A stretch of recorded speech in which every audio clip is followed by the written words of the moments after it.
Merci.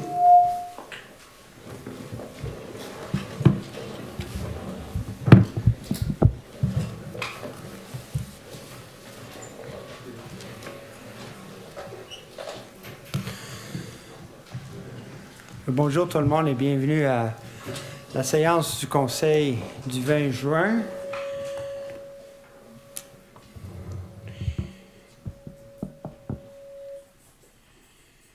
Ici dans cette splendide maison, en quittant, si vous voulez partir de la première porte, là, vous pouvez voir un peu les salles à côté, si vous voulez.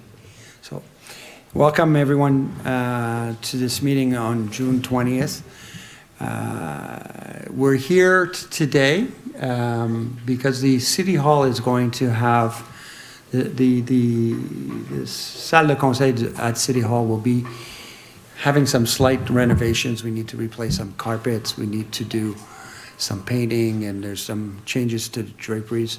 So we decided to open up the building here for the next 2 months and give the opportunity to everyone to see the beautiful house that was recently purchased. So j'espère que en sortant, vous pouvez prendre 2 minutes puis regarder dans les 2-3 salles à côté pour voir comment vraiment unique ce bâtiment, cette maison ici. C'est un ajout. Ça, c'est la première ajout qui a été fait. C'était une chapelle. Il y a une autre chapelle qui existe dans l'annexe qui est plus récent que celui-là. Celui-là, c'est celle qu'on a décidé d'utiliser. C'est splendide ici avec le soleil qui se couche. So welcome, and we will begin our meeting. Est-ce que j'ai besoin d'un proposeur pour l'adoption de l'ordre du jour? Je propose l'ordre du jour de la séance du 20 juin 2022 à la résidence 4 Monsieur le maire. Merci. J'appuie. Monsieur le maire, il y aurait 2 ajouts à l'ordre du jour, si vous permettez. Donc, à l'item 4.24, item 4.24, replacement of saucer swings in 3 parks. Remplacement de balançoires soucoupes dans 3 parcs à 4.24. At 4.25, supply and installation of a play structure at Royal Dixie Park. Fourniture et installation de structures de jeu au parc Royal Dixie à 4.25. Ça complète les ajouts. J'appuie. Merci. On va commencer la période de questions et de réception de requêtes. Est-ce qu'on a des requêtes ce soir? Non. Période de questions. Je vais vous demander si vous voulez poser une question. On a reçu à peu près 12 questions en ligne. Là, j'ai monsieur ici qui est venu, je pense, il y a une couple, 2 mois, pour poser une question, puis il n'a pas eu la chance. Donc, je vais vous demander de commencer, s'il vous plaît. Merci.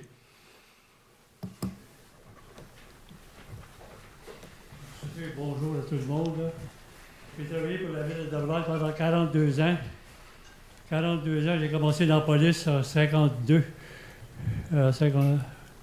52, oui. Puis, j'ai travaillé toute ma vie pour la ville de Dorval.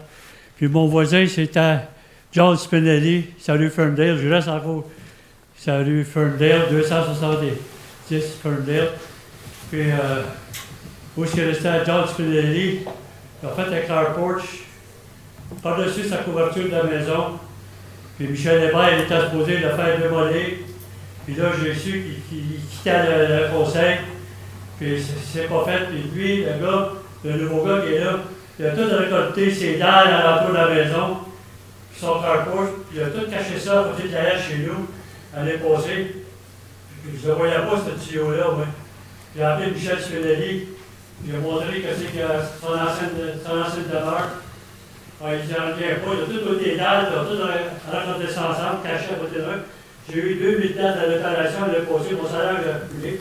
J'ai fait creuser chez moi. Puis mon patio, je suis obligé de le faire réparer cette année, ça m'a coûté 1000$.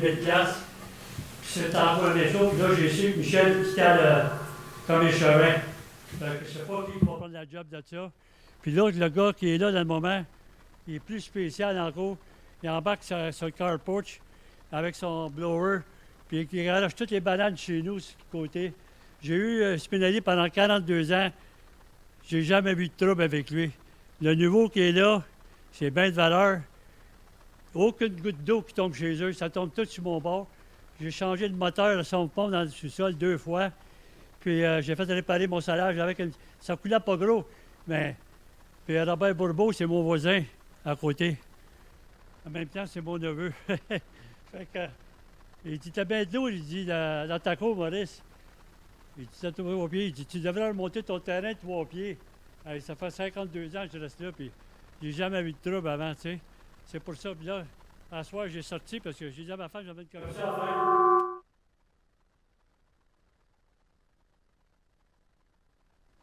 Aux gens donner mon message. J'ai travaillé pour la ville 42 ans. J'ai eu 3 maires dans ma vie. Les 3 maires étaient satisfaits. J'ai donné une copie à Paul Trudeau tout à l'heure. Les maires qui étaient dans ça. Faut lui dire, parce que lui, c'est un ancien employé de la ville. Fait que j'ai dit, il m'a amené une photo avec ça.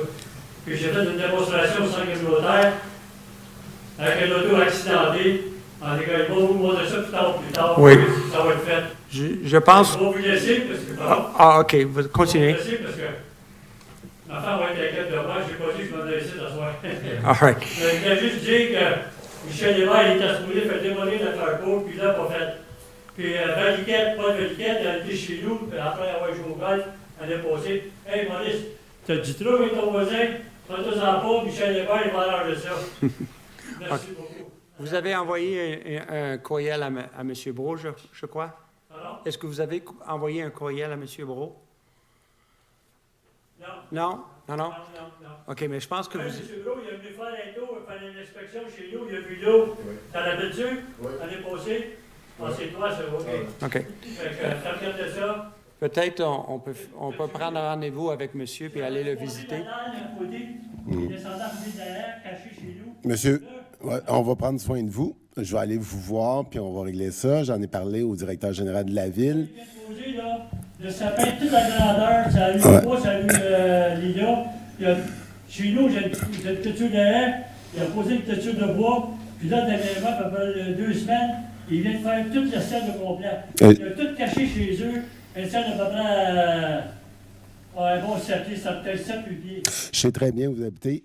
Demain, est-ce que ça vous va que je vais aller chez vous directement, puis on va regarder. Demain, je vais aller chez vous directement. Demain, je vais aller chez vous directement et... Je n'ai pas le matin, ma femme dort jusqu'à midi. OK. Fait que, après-midi, je vous jure, je vais chez vous, on prend des photos, on regarde tout ça, puis je rapporte ça à la ville, puis on va essayer de trouver une solution. Okay. C'est bon? Merci beaucoup. Merci. Fait que j'ai eu du plaisir avec la ville parce que j'ai travaillé 42 ans. Les péreux et Auburn, ils s'asfaltent. Puis là, je l'appelle à tous les fois que j'avais un gros feu majeur. Tu sais. Portez-vous bien, tout le monde. Bonne soirée. J'aimerais vous remercier pour votre dévouement pour la ville, toutes ces années. On a beaucoup de personnes ici qui ne viennent pas souvent au conseil, qui ont peut-être pas envoyé des questions. Est-ce que vous voulez poser vos questions maintenant? Oui? Allez-y. Et après ça, après qu'on a fait les 2-3 questions, je vais lire les questions qui ont été envoyées en ligne. Bonsoir, je suis Mme Chatini, avenue de l'Académie. Oui. On a besoin de votre adresse, s'il vous plaît. 271. Merci. Alors, je voulais savoir si vous aviez eu une rencontre avec eux, ça s'est amélioré un petit peu. Le chemin, mais qu'est-ce qui se passe avec ça? Là, on a eu des discussions avec l'administration de l'école. M. Trudeau et moi, on était là avec monsieur... T'es-tu là, monsieur? Non. Ah, monsieur le directeur général de l'école. On a besoin d'avoir une autre rencontre encore. Il faudra forcer certains points sur l'école, je crois. Donc, excusez, j'étais en vacances dernièrement, là, je reviens aujourd'hui. On va essayer de faire ça cette semaine, la semaine prochaine ou plus tard. On a fait une liste, il y a plusieurs items là-dessus, le chemin qui va en arrière, on veut régler la clôture, les CED qu'on a besoin. Je rencontre notre nouvelle directeur des loisirs demain pour reviser l'entente qu'on a avec l'école parce qu'on sait qu'il y a des problèmes sur le terrain. Et là, il reste à confirmer qui est responsable pour certaines réservations les fins de semaine. Et ça va nous aider. Donc, on est très conscient de qu'est-ce qu'on a besoin de faire, mais je pense qu'on en a pour une autre semaine et demie. Est-ce qu'il y a un plan, une maquette, des photos, quelque chose? Qu'est-ce qu'on va avoir quand ça sera terminé? Bonne question. J'ai pas la réponse à ça. Monsieur Brault, est-ce que vous savez s'ils ont une maquette à l'école, par chance? Je crois que sur le site, je suis aussi enseignant au collège. De la ville. Ouais. Que la ville a accepté. Ça, je peux pas vous dire. Avec des plans d'implantation, bon. Oui, Qu'est-ce qui est supposé? On peut-tu voir une copie de ça? On peut travailler avec vous, avec la directrice d'urbanisme, pour voir exactement qu'est-ce qu'on a dans nos dossiers. Oui, puis tu sais à quoi on s'attend, là? Dans 2 ans, 3 ans, quand c'est fini, le gazon est posé, là? Je pense qu'on n'en a pas pour 2 ans. J'espère qu'on Mais n'en a pas si pour 2 ans. Mais je pense que c'est 1 an à peu près. Si je peux me permettre, puis je m'avance, là, mais parce que je suis souvent là pour mes fils qui jouent au soccer ou quoi. Le stationnement va se terminer. Il va y avoir un aménagement paysager. Le chalet est fait. Mais là, je m'avance, là, mais je vois pas qu'il y ait d'autres choses près de votre résidence. Mais ça, c'est à titre non officiel. Là. Est-ce que vous attendez à d'autres choses? C'est-tu pour ça? Je pense que M. Trudeau a... Oui, peut-être un des principaux points de litige, c'est nécessairement le fameux chemin qui doit servir seulement aux véhicules d'urgence. Ouais. Et c'est là, nous autres, un de nos doutes, parce qu'ils doivent fermer la clôture d'une façon permanente le soir. Il y a un cadenas qui est à l'usage des personnes qui sont au terrain comme responsables. C'est pas un cadenas, je Non, vous dis, je reste à 10 pieds oui, de je ça. sais. Pour l'instant, il n'y a rien. C'est une tie-up pour un morceau de fil électrique qui tient la porte fermée. Ça va faire partie des points qui vont être discutés. Ouais. Et puis, je vais demander à Mme Salima, la directrice de l'aménagement urbain, qu'elle me fournisse ils ont des plans, l'aménagement final, là, et puis je m'arrangerai que vous en ayez une copie. Ouais, je vais vous apporter. Ce serait bien apprécié. OK. Merci. Merci. Est-ce qu'il y a d'autres questions de personnes qui n'ont pas... Non? Ça fait un petit bout qu'on ne vous a pas vu ici avec nous. Ben oui, mais là, c'est tellement neuf, tellement beau, il fallait venir. J'aurais pas posé la question, mais si vous parlez aux gens de Sainte-Anne, moi, je suis sur la rue Bolen, Monique Loisel, 265 Bolen. La clôture au bout de Bolen est en état tellement piteux parce que les employés de la construction la grimpent pour se rendre là parce qu'ils sont tannés de stationner sur la 55, 56e. Est-ce que ça serait possible de leur mentionner que ça serait une très bonne chose de réparer cette clôture-là aussi? Est-ce que vous prenez note, M. Trudeau? Merci. Merci. On va faire ça. Merci, Mme Loisel. OK. Sinon, je vais commencer avec les questions. On a M. L'Espérance. Est-ce que M. L'Espérance est ici? Non. M. L'Espérance avait 2 questions posées sur le plan directeur des réseaux. Il dit le plan directeur de réseau cyclable métropolitain pourrait relier la piste de l'avenue Cardinal avec l'avenue d'Orval en passant sous les viaducs de la voie ferrée du rond-point. Excusez. Les travaux étaient terminés sous le viaduc. Est-ce qu'il est possible d'aviser sur l'autorité appropriée de terminer la jonction de la piste Cardinal avec l'avenue d'Orval afin d'éviter d'avoir à emprunter le tunnel pour Pétion à la gare d'Orval. La deuxième question est reliée. Là, en complément, ma question pose posée plus tôt cette semaine. Je joins une photo de la clôture qui bloque le passage de vélo. En retirant cette clôture, ceci permettrait des cyclistes d'emprunter le trottoir du viaduc du rond-point au lieu du tunnel de la gare. Moi, je connais le problème. Transport Québec, M. L'Espérance a commencé à travailler dans le rond-point. Là, on a eu le problème avec l'autoroute 20 et ils ont fait des réparations d'urgence et ils n'ont jamais fini les travaux qu'ils ont commencé du rond-point. Et pour le moment, il n'y a pas de projet de continuer le travail à ce temps-ci.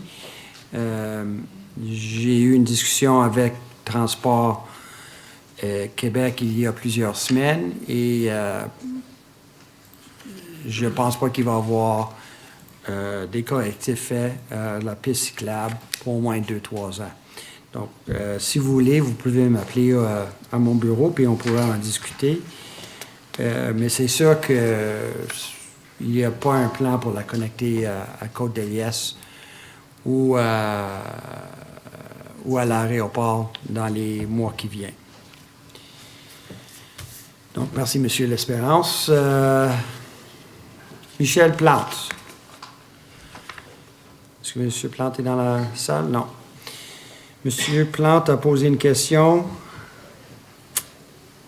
2 questions. Why are Dorval stop signs at intersections still in English? And what are the reasons for the ongoing subtle slight? And the other one was concerning traffic lights at Carson and Roy. No one does a proper stop at the corner of Carson and Roy, and many drivers hardly even slow down. The city has placed a new stop sign at Carson for drivers heading west. That may help.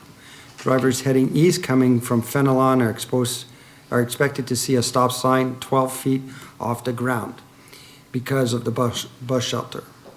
Of course, Gentilly School is right next door. With Square Oval next summer, this intersection will even be more dangerous. What will happen before the city puts traffic lights? So, to your first question, Monsieur Plante, the answer comes from l'Office québécois de la langue française. Définition d'un panneau de signalisation routière faisant office du signal d'arrêt total. Les notes disent le suivant. L'inscription stop dans un octogone rouge est une convention internationale adoptée par nombreux pays pour marquer l'arrêt obligatoire. Ça, c'est la réponse. On peut le faire en anglais ou on peut le faire en français. Et donc, on les change quand on remplace les stops désuets. Pour le coin Roy and Carson, I know that we have a circulation committee who reviews these sorts of questions on which the SPVM, members of the SPVM sit in consultation with us. Monsieur Lesage, have they ever statuated on the issue of adding a light at that corner? This is the first time that it's been brought up. Okay, we have recently installed stop signs. Oops, sorry. Thank you. We have recently installed stop signs that are flashing, and I personally live on Roy, and I have noticed a difference. On one side, the other one we're working on making sure that they operate properly where the bus stop is. So I see a difference personally myself, but it's something that we can definitely bring up to the circulation committee. Perfect. And those flashing stop signs, I believe we have 3 new ones in the city and they've all been installed. Is that it? I have got one in my district. I think you have one. Oui, il y en a un qu'on a fait installer sur la rue Dawson, car on a l'école Gentilly de la présentation avec beaucoup de parents qui traversent. Et on a des commentaires très, très positifs pour le comité de circulation dont M. Paul Trudeau préside. Et c'est un très bon travail de prévention. Excellent. Merci, Pascal. Monsieur Dorès, et aussi l'autre stop lumineux est à l'angle de Schubert et Bord-du-Lac pour les gens venant de l'ouest. Alors, de cette façon, à moins d'être aveugle, on ne peut pas le manquer. Et puis, le monde, tous les piétons qui traversent la rue se sentent un peu plus sécures avec le stop qui est mieux protégé comme ça. Et corrige-moi, M. Trudeau, mais il y a d'autres qui viennent aussi ailleurs dans la ville. Oui, il va y en avoir d'autres. Et tous les secteurs vont en avoir d'ici la fin de l'année, oui. Merci. Madame Gazaille, est-ce que vous voulez lire votre question? Non?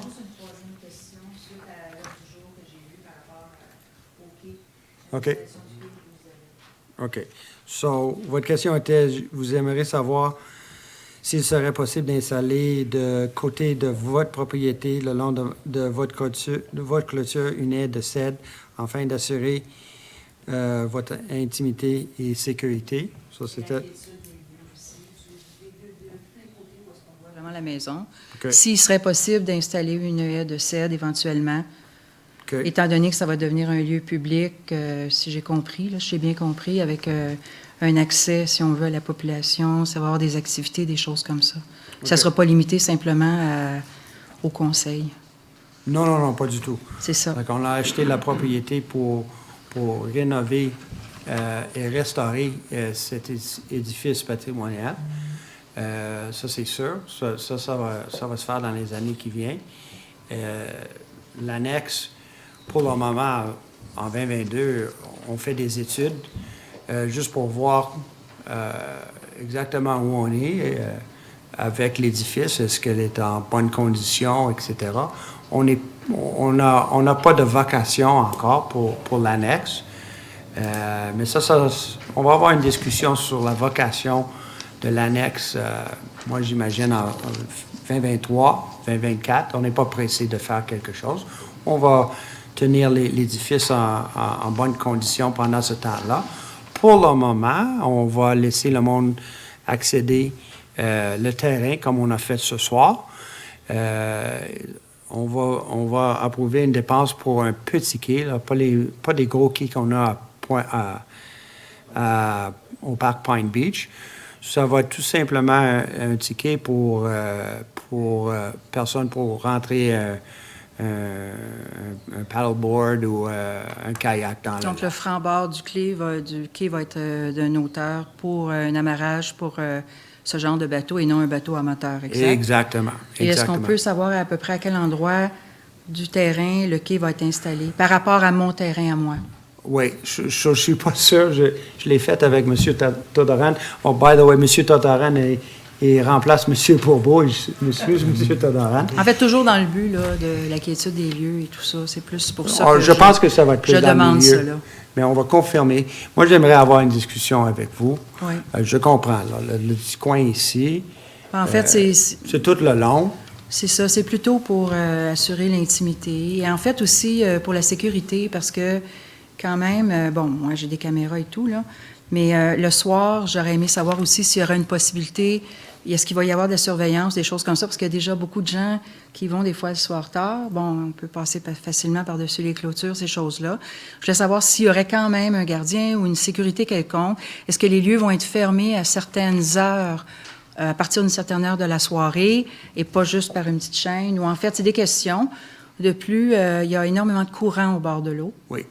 Et puis, j'ai vu souvent des gens qui, tu sais, bon, ils ont les pieds à l'eau, ils sont assis, puis c'est correct, mais s'ils tombent, c'est sûr qu'ils ne reviennent pas. Là, le courant va les emporter. C'est sûr. Puis les embarcations, ma seule question pour vous, est-ce que c'est un quai de débarcadère éventuellement, ou est-ce que ce sont des gens, par exemple, qui viennent avec leur petite embarcation et qui s'arrêtent au quai?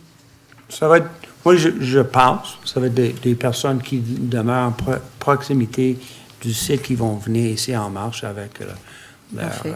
Ma demande est simplement pour la question de sécurité. Là, du point de vue, il n'y a pas juste moi non plus, il y a d'autres personnes autour, mais c'est moi qui est la plus proche de ça. Puis de voir à différents niveaux, c'est quoi la sécurité. Puis, quant à moi aussi, là, je vais répondre à ça de la manière suivante. Je crois que tôt la semaine prochaine, il y a des résidents,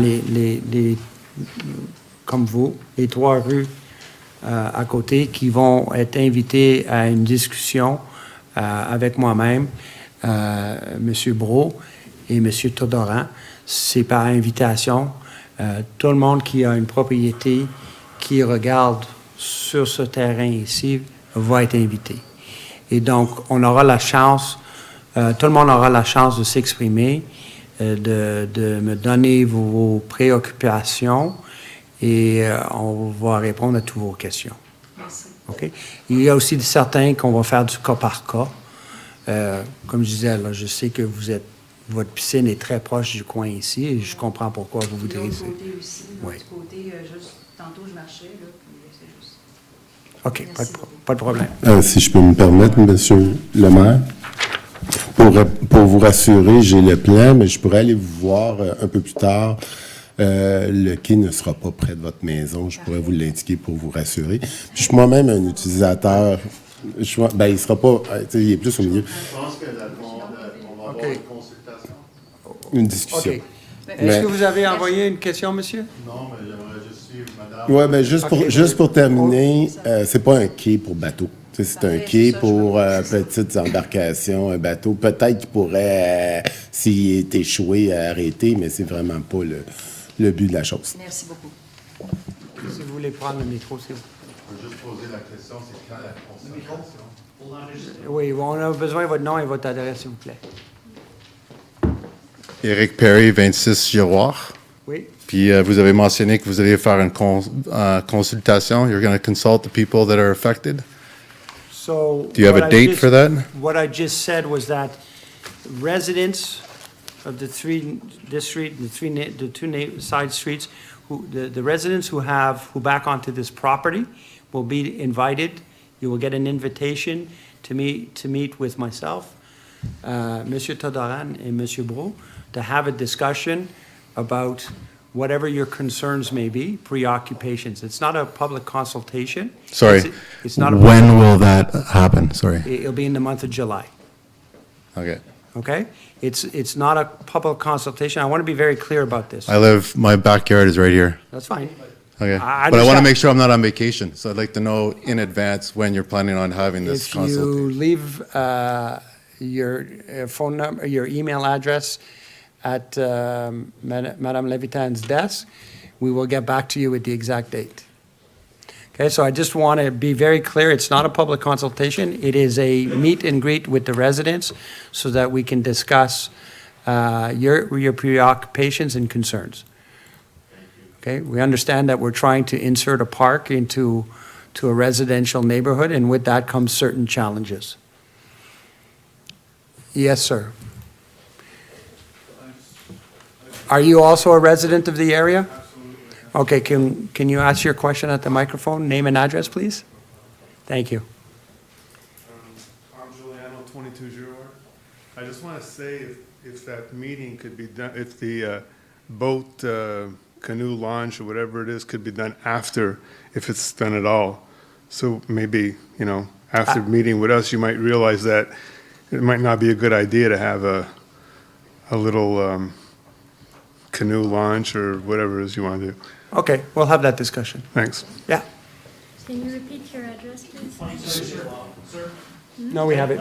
We have it. Okay, thank you. Is there anybody else who are here with that same kind of question? Maybe I can answer right away. I have the same question, but I'm just on the other side, so Okay, just come up to the mic. Oh, it's not a question. same concern as definitely. Okay. Okay. What's your name and address, please? Isabelle Laforce, 20 avenue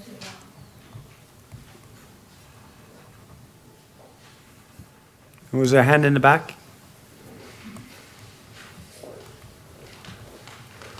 Salut, Richard Fortier, 50 Avenue Dahlia. En fait, j'avais soumis ma question à l'avance, puis c'était justement là-dessus, sur la même affaire. J'avais entendu que vous avez proposé de rencontrer les gens des lieux. Ma propriété ne donne pas sur le terrain ici, mais je suis à 3 portes d'ici, puis on s'entend que l'accès vient par l'avenue Dahlia s'il va avoir de l'achalandage. Je suis ici avec des voisins à 3 portes d'ici et à 2 portes d'ici. Est-ce qu'on pourrait se faire ajouter à cette liste-là? Vous êtes à quelle adresse? 50 Avenue Dahlia, à 3 portes. Je pense que j'avais ici. 50 sur la liste anyway. Merci. Ajoute le numéro. 50 derrière. OK. Vous avez une deuxième question, hein, M. Fortier? Parc Saint-Charles? Oui, c'est ça, c'était plus le fun encore. Parc Saint-Charles, on a bien hâte d'avoir des nouvelles sur le déroulement du projet. J'ai 2 petits-enfants en très bas âge, là, puis on suit ça depuis la première annonce. Alors, s'il y a comme une échéance ou des updates, merci. Le update, c'est qu'on approuve le projet ce soir. Et là, j'espère qu'on va commencer des travaux plus tard cet automne. Merci. Question 5. Monsieur Levine. On a 5. On a question 5 qu'on répète comme question 12.1, 12.2, 12.3. Monsieur Levine, if your question is too big and it doesn't paste, it's because it's too long. I don't think it's too many characters. I think it's just the question of if I leave the forum. Okay. And go take it somewhere else, then I end up full. Okay, so if you'd like to go to the mic, name and address, please. That's a good question. Today, 800 Lakeshore Apartment. And don't give me a park address, eh, Mr. Levine? No. This is. What's your real address? The real address, the one on my driver's license, is 800 Lakeshore Apartment 44. You can come and visit any time that you want. Mr. Up until the end of the month. Okay, let's make your questions quick, Mr. Levine, please. We have a lot of people from Dorval who are here for. I know, I realize questions. that my questions are not that important, considering the fact that they only concern the It's a lives question of the period, people Mr. Levine, in the okay? room. It's not a soapbox, it's a question period. You can read the questions, and please answer them honestly. Question 1, in March, you told me that you would be meeting with Aéroport de Montréal to discuss poisonous black carbon particulates, BCPs, problem, and that was identified in residential areas of Dorval. The meeting was supposed to be held a week or the following one. What did you say and what did they respond? Well, I did meet with them. I actually met with them. I had discussions with them again this week. The answer that they gave me is the exact same answer that they gave you in email. That's my answer. Okay. You have a lawyer over here. You have a lawyer sitting to your right. You have another lawyer over here. May I suggest that you speak to one of them or all three of them and learn exactly what you are supposed to do, considering that the law is on the side of the individuals that live in Dorval. The airport does not have a God-given right to kill everybody in Dorval with black carbon particulate that happens to measure in nanometers. So I think you should maybe take some initiative and start doing something, because this has started in March, and you haven't, Mr. to the Levine, best of my this knowledge, is, I'm going to done be a very thing. clear, Mr. Levine, it's question period. It's not lecture period. And so I would like you to respond with a question. Okay. My question is, are you going to contact a lawyer and see exactly what the rights are of the people in Dorval, or are you going to do nothing? I will continue my discussions with the airport administration, who for the moment stand that the air quality is not a concern to them. Of course not. They don't live in Dorval. And they will tell you and I the same thing, that the amount of particulates in the air are the same now as they were before. Yeah, well, that goes against what Parisa Aria, professor of chemistry at McGill University, and her team found out. The date of the study was April the 1st.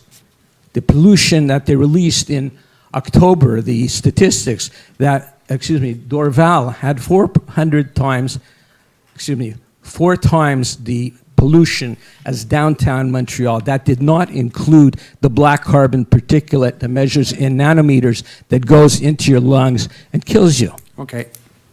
I understand what you're saying. I'm not a scientist. I don't think there's any of us here who are scientists. There is one. I'm not saying that the report is flawed by any means. I'm not saying it's 100% correct. I have no idea. I do not know. I can only say that... It's peer-reviewed. That's good enough. That, we'd love to speak to her and find out how she came up with that conclusion. I know it makes great headlines. You think that she's doing this for headlines? I don't know. I'm not a scientist. I can't evaluate her work. She does work for the United Nations and the European community. Okay. I think she's qualified to do work for Canada as well. Okay. I will continue to have discussions with the airport on the matter. But are you going to ask a lawyer what the rights of the people of Dorval are? Yes or no? Mr. Levine, I don't think I can take the ADM to court. I think, Why not? I think what needs to be done is to discuss this with our federal counterparts, Mrs. Dillon, who is a member of parliament in the ruling government right now, who has consistently avoided any kind of discussions during her tenure to be involved in the dossier of the airport. That's where we have to fight our battles. Okay. Another question, please. Last week, I happened to speak with the executive assistant of the Deputy Minister of the Environment. Environment Canada is now looking into the matter. You were supposed to write letters to 4 ministers in the provincial and federal governments, health and environment. Did you do that? You said you would do that when we met on May the 2nd in your office. Yeah, I did. Did you ever do it? I did. I invited you to my office. We had a nice chat. Excuse me. Answer the question. We had a nice talk. You were supposed to send off letters. No, don't laugh. I invited Be you. honest for a change. Yeah, I sent the letters. You Thank did. Why didn't I get copies? Why did I have to ask? Because I don't send. Excuse me. Why did I have to ask access to information for copies, and they still haven't given me the copies after 35 days? And the law says that they have to give it within 30. Okay, so I'm sure they'll send you whatever they need. I asked you to send it. Why did I have to go to them? Because I don't need to send you my communications with Excuse the me, government. but when I meet with you and you say you're going to do it, you do it. I did it. Or else I go and demonstrate with signs that say Google is something rotten in Quebec. Excuse me. Mr. Levine, thank you. Okay, we're done. No, Thank we're you. not. I have other questions. Mr. Answer the other Levine, questions. you're not a resident of Dorval. Excuse me, I am. Mr. Until the Levine, end of you're the not a month. resident of Dorval. I've answered your questions. Okay, Mark, do me a favor. Drop dead. Thank you. Ladies and gentlemen, you have an asshole for a mayor. Watch the news. Sir, if I may, this is an example where I believe the recording will be edited. No, it's supposed to be for the sake of public sharing and our policies about respect. Yeah. Okay, Mr. Antonucci, are you in the room? No, he's not in the room. Non, oh, 6. Monsieur Fortier? Non, on l'a fait, monsieur. Ok, pardon. Oui. D'accord. Bob Antonucci. Monsieur Antonucci, numéro 7. In the 2020 budget, the city has taken $5.6 million of accumulated non-affected surplus of previous years to fund in part the increase of the agglomeration's share. In 2021, $4.4 million was taken from the accumulated surplus. Surpluses are hard-earned money that can be used locally to fund projects in our own city. My question, is the city contesting the exorbitant increase legally, like some other demerged cities have done? If yes, please advise where we stand currently. If no, please advise why not. So, Mr. Antonucci, I want to explain that we have to make a balanced budget at every year, and every year we do take funds from our accumulated surplus and bring them into our budget to balance our budget. But like we have in most years, we also have a surplus at the end of the year. Last year was 6.6. So yes, we're bringing money in, but we're putting money back. So at the end of the day, this is simply an accounting issue. We have surpluses, and we use those surpluses to propose various projects throughout the city. In regards to the exorbitant increases of the Aglo's portion of what all of you pay in your property taxes, look, I wish we could do differently, but there's a lot that exists where approximately just a little bit over 60% of all revenues that we bring in from the city go to the aglo. That was a deal that was made with the government at the time in 2005. And for that, we became a demerged city in Ville-Liée. And with that comes certain benefits. And one of those is that we manage what remains of our monies right here in Dorval, where it's not dictated by whoever is the mayor of the city of Montreal, and we make our own decisions. Is it a great deal? It's not a great deal. But it is the deal that we have, and that was the deal that the residents voted on in 2005. In regards to if we're in court, yes, all of the demerged cities are taking legal action to a certain extent against the city of Montreal to get a reinterpretation of the calculation of the code part. Is it something that's moving quickly? No, it's not moving quickly. We need two people to come to the table. We need the provincial government and we need the city of Montreal. Neither of them want to come to the table. So that's where we are. But yes, we are taking that. We are in a legal case. Some cities like to pronounce how against they are. We have a different view. We rather work behind the scenes. So hopefully that answers your question. The next one is, with the arrival of the REM in the near future, the Autorité Régionale de Transport Métropolitaine, the RTRM, in consultation with the Société de Transport de Montréal, STM, are in the process of aligning bus routes to best integrate the REM stations. At this point in time, at this time, it would be proactive if urban planning could take inventory of all bus routes serving Dorval and approaching both the ATRM and the STM on how each route will be connected and to which REM station in order to ensure the Dorval population will be served in the future, well served in the future. Is urban planning already working on this topic? If no, please advise why. This is especially important considering the TOD project currently ongoing with Square Dorval and also with future developments. Mr. Lesage, do you want to quickly answer that? Yes, thank you, Mr. Mayor. Just very quickly, urban planning is not the department that's responsible for that, okay? Excuse me. I guess at this point, we're going to say that there's more to come on this, on the volume. I know that STM, because it was part of the Dorval development, that they were doing studies also of the volume of users, and hopefully we'll have a lot of users there, and we're hopefully that the REM will make it to our circle. So really, I guess the story here would say to you, there's more to come on this, Mr. Antonucci. Okay? So. Question 3. Heavy rains are causing storm sewer backups on Roy Street, 2nd Avenue, and possibly other nearby streets. This has been an ongoing issue. I know the city has recently approved a redevelopment plan to address the problem. Would you please advise a timeline of the project and project description? Before I let Monsieur Lesage answer, I just want to note that we're using the word redevelopment. I don't know that that's the right word. There's a remediation project that is going to take place, and I'll let Monsieur Lesage explain it a little bit more.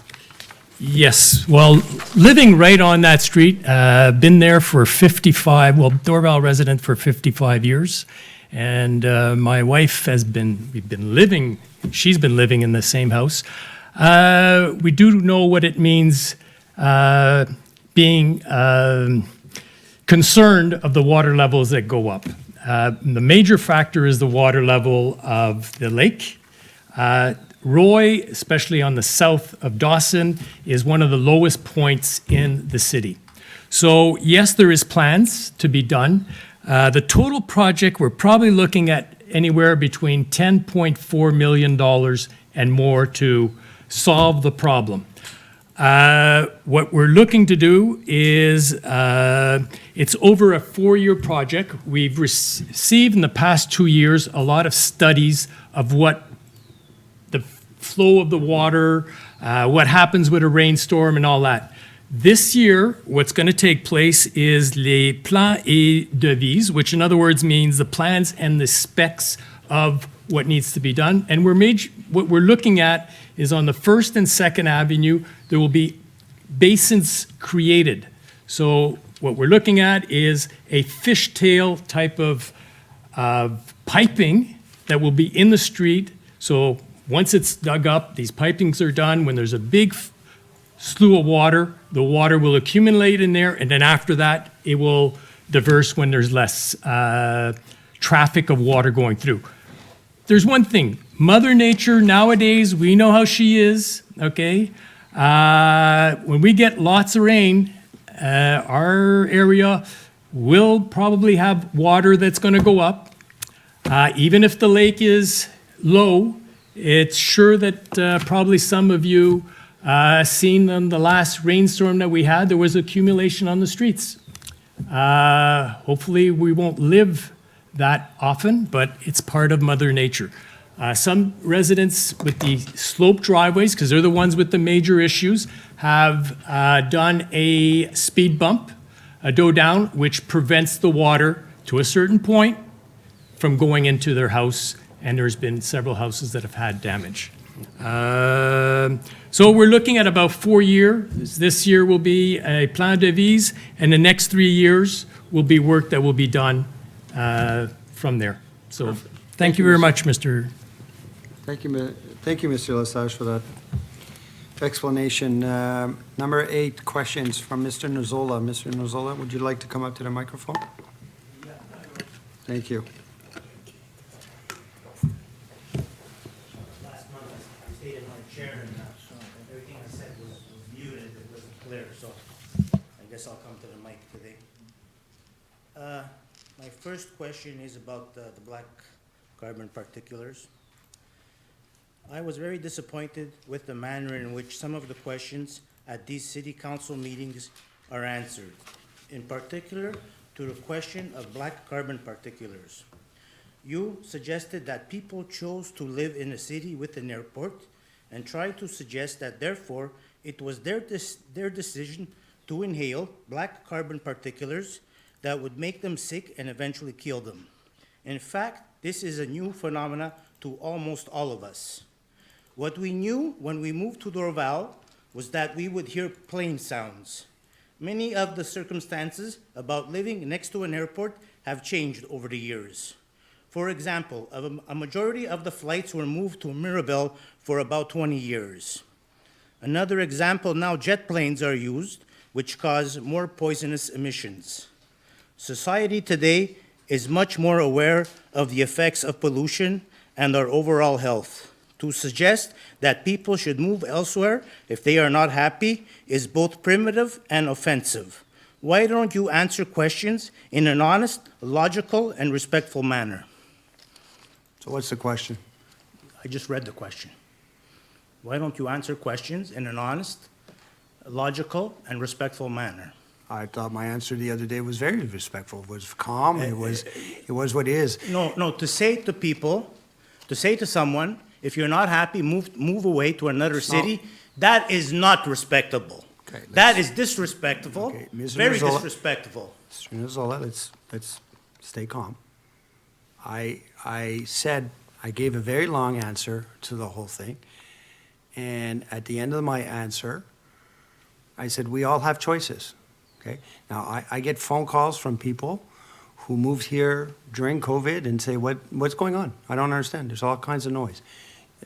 You move beside an airport. I understand that that's not a great answer, but that's the answer.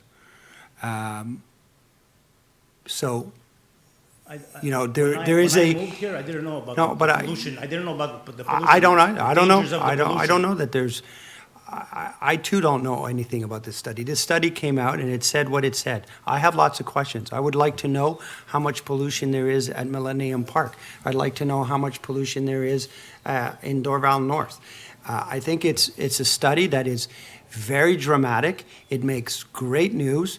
The number's very big and everybody says it's terrible. We've been breathing jet fuel since 1958, okay? Is it dangerous? I'm sure it is.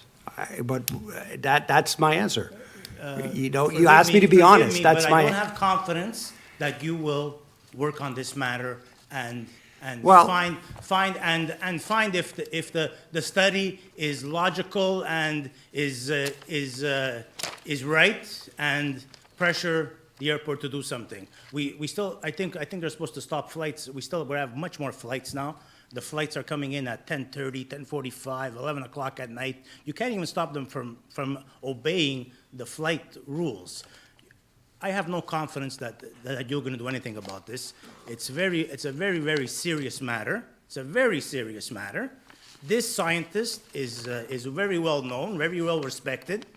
I don't think she needs to come out with a study for news media headlines.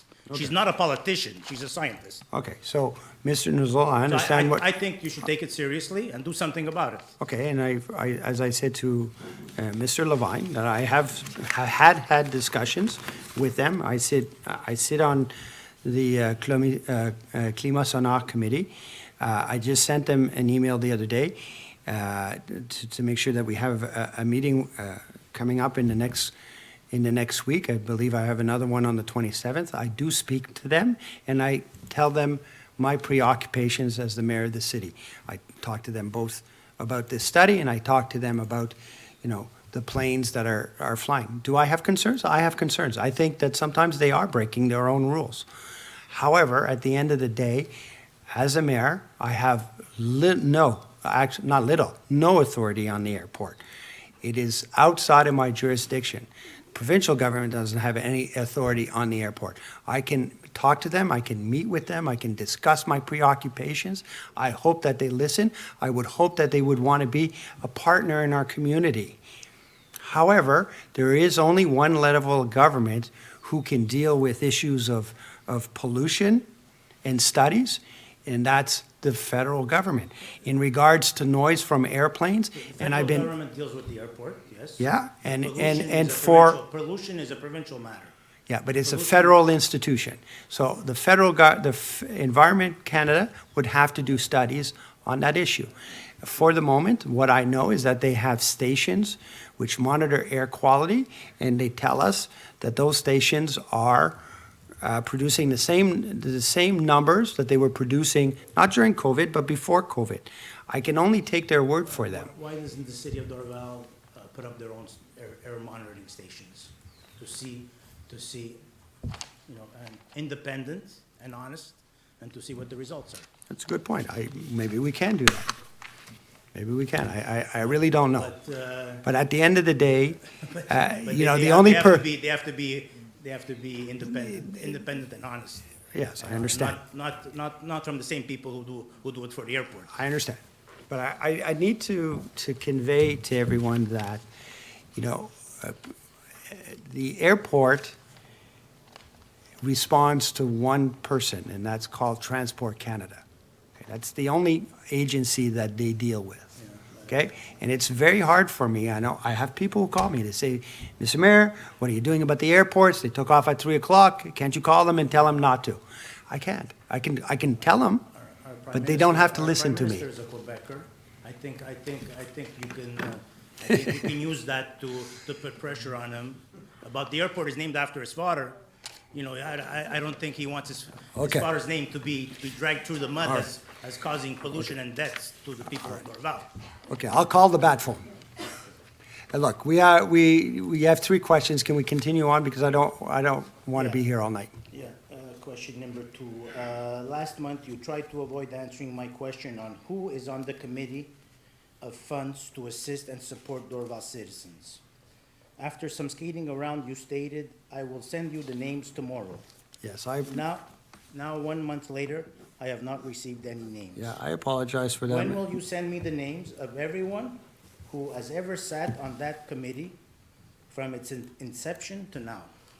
I will, I apologize for that. I did promise you that, and I'm negligent in that. Would you like the names? Monsieur le maire, je peux peut-être vous aider. Oui. On a deux comités. Un comité... Non. Fonds d'aide. Ah, fonds d'aide. Ah, je pensais qu'on parlait du comité. Désolé. Oui. There's the director of sports and leisure. There's the manager of community aid. There's a representative from the DAA. There's two members of the general public, and there is the mayor, and there are two city councilors. Okay, so you know what you just did. You didn't give me any names, and you didn't tell me if they're how long they've been on the committee. Were they there from inception, or were they there just from last week? After I asked you the question. Well, the reason we don't we give titles over names is because some of these people can change at any given time. Yeah. So, Last month you said I will send you the names tomorrow. okay, so I'll That's tell what you you the said. names. That's what you said. So I'll tell you the names. And some of these positions are not filled right now. There's Why are they the not new filled? Why are director. they not filled right now? If you give me a moment, I'll tell you. Okay, there's our new director of sports and leisure, Mrs. Kunch, will be on the committee. There will be the mayor, so myself, you know my name. There's Jane Rajka, who's the manager of community aid. There's Dave Smith, who's the president of the DAA. As residents, we had Kevin Tracy and Nicole Duchâtel. Now I need to fill a vacant position of a citizen, because I need to have two, and that's where we're at. But why is Kevin Tracy on the committee? He was a 10-year president of Dorval Soccer Association, Yeah, well, and he's... You know how I feel about that. I know how you feel about it, You and yes. you and him did a terrible bias, prejudice job running Dorval Soccer. Terrible bias, prejudice. You did such a terrible job. Okay, Mr. Nozola, let's be nice. Let's be nice. Yeah, you're right. Okay. I will tell you, though, that during our tenure, Dorval Soccer had 18 teams, including AA and a AAA team, and its membership was over 1,000 people. Thank you It was the best years. Thank you to Brian Widgeway, Okay. great technical director. But it was some of the best who years did in a great Dorval job, Soccer. Who did a great job. Okay. And what happened since? What has happened since to Dorval Soccer? And now you're the mayor.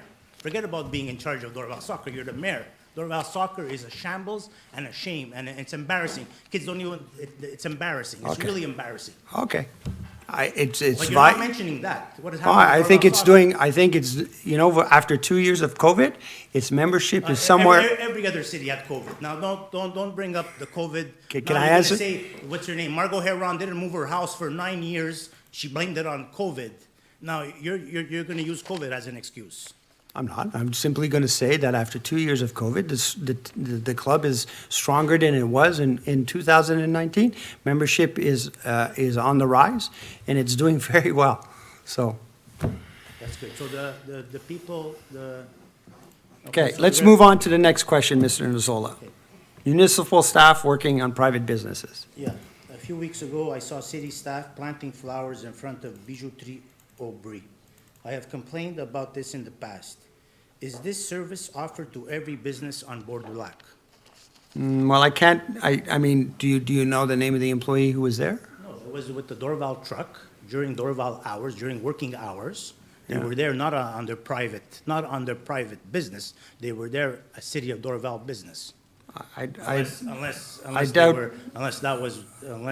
not, but they were with a Dorval truck, 2 employees. What time of the day was it? Well, it was in the middle of the day. I don't know the time. Okay. But it's not the first time this has happened. Well, I know, you I say, saw it many, many years ago. you seem to say that, I I saw it many, don't. many years ago. I can tell you, When Mr. Aubry was the head of the Commerce Association, he was on the golf board, very chummy with the mayor. So back then I said, how come you're planting flowers in front of the business of your friend? Because that's what he was doing. But now it's continuing.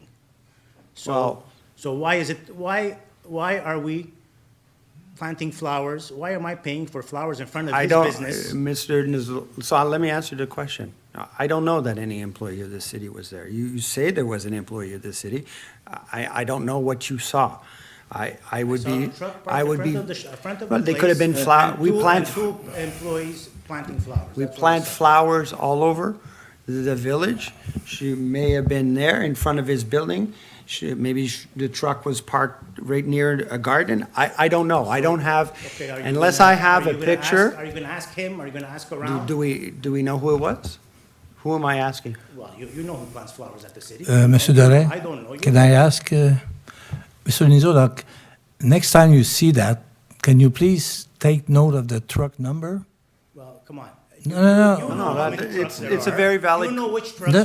work on the flower department. It's not a 20, 30 people. No, It's but probably 2 or 4 or 6 Yeah, but people that work. Mr. Nizola- So you know, first of all, Mr. Nizola, listen, listen, don't insult me like you have in the past, okay? Mr. You Nizola- know exactly what was going on. Mr. This has Nizola- been going on for many, many years. Mr. That Nizola- we do favors, the Mr. council does Mr. favors for their Nizola, friends. For their let's- friends. let's so be don't calm. try to say this did not happen. Mr. Nizola. You know it happened. Let's be calm.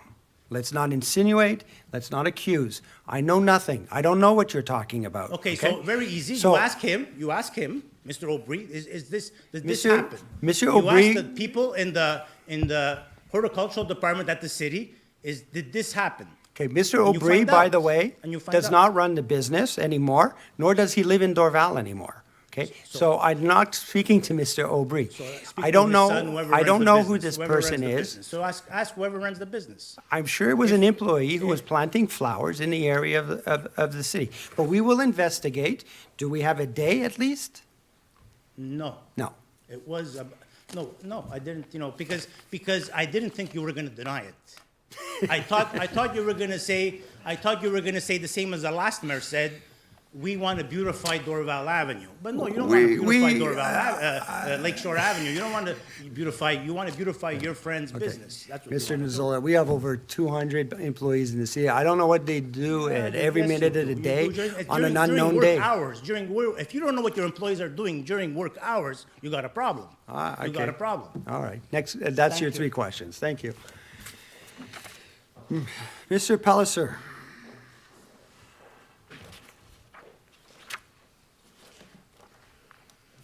Good evening. Good evening. First of all, before I read my questions, I'd just like to congratulate the council and the mayor and the city administration for the purchase of this building. You may recall that when I was you may recall or not recall, but I mentioned when I heard the possibility of purchase of this building that it'd be a great occasion to have the council room moved here, because the one over there is far too small, and don't spend any money fixing it up. It needs a coat of paint, and it needs some new carpets. Not if you change it into offices. Maybe we listen. I don't know. This is a nice space, and bigger. It is a than the beautiful other. space Yeah, with the it's- sun this- coming this is in a and the view. fantastic council room. Okay. Question. Okay, move on to the questions. Question. As requested at the previous council meetings, will the city establish a heritage council as proposed by the Quebec Law on Cultural Heritage, Article 154? A municipality may, by law, establish a local heritage council to perform the duties entrusted to the local heritage council by this act. And the duties are there are quite a few that the heritage council is responsible for. So I know I think it's 3rd or 4th month we asked this question.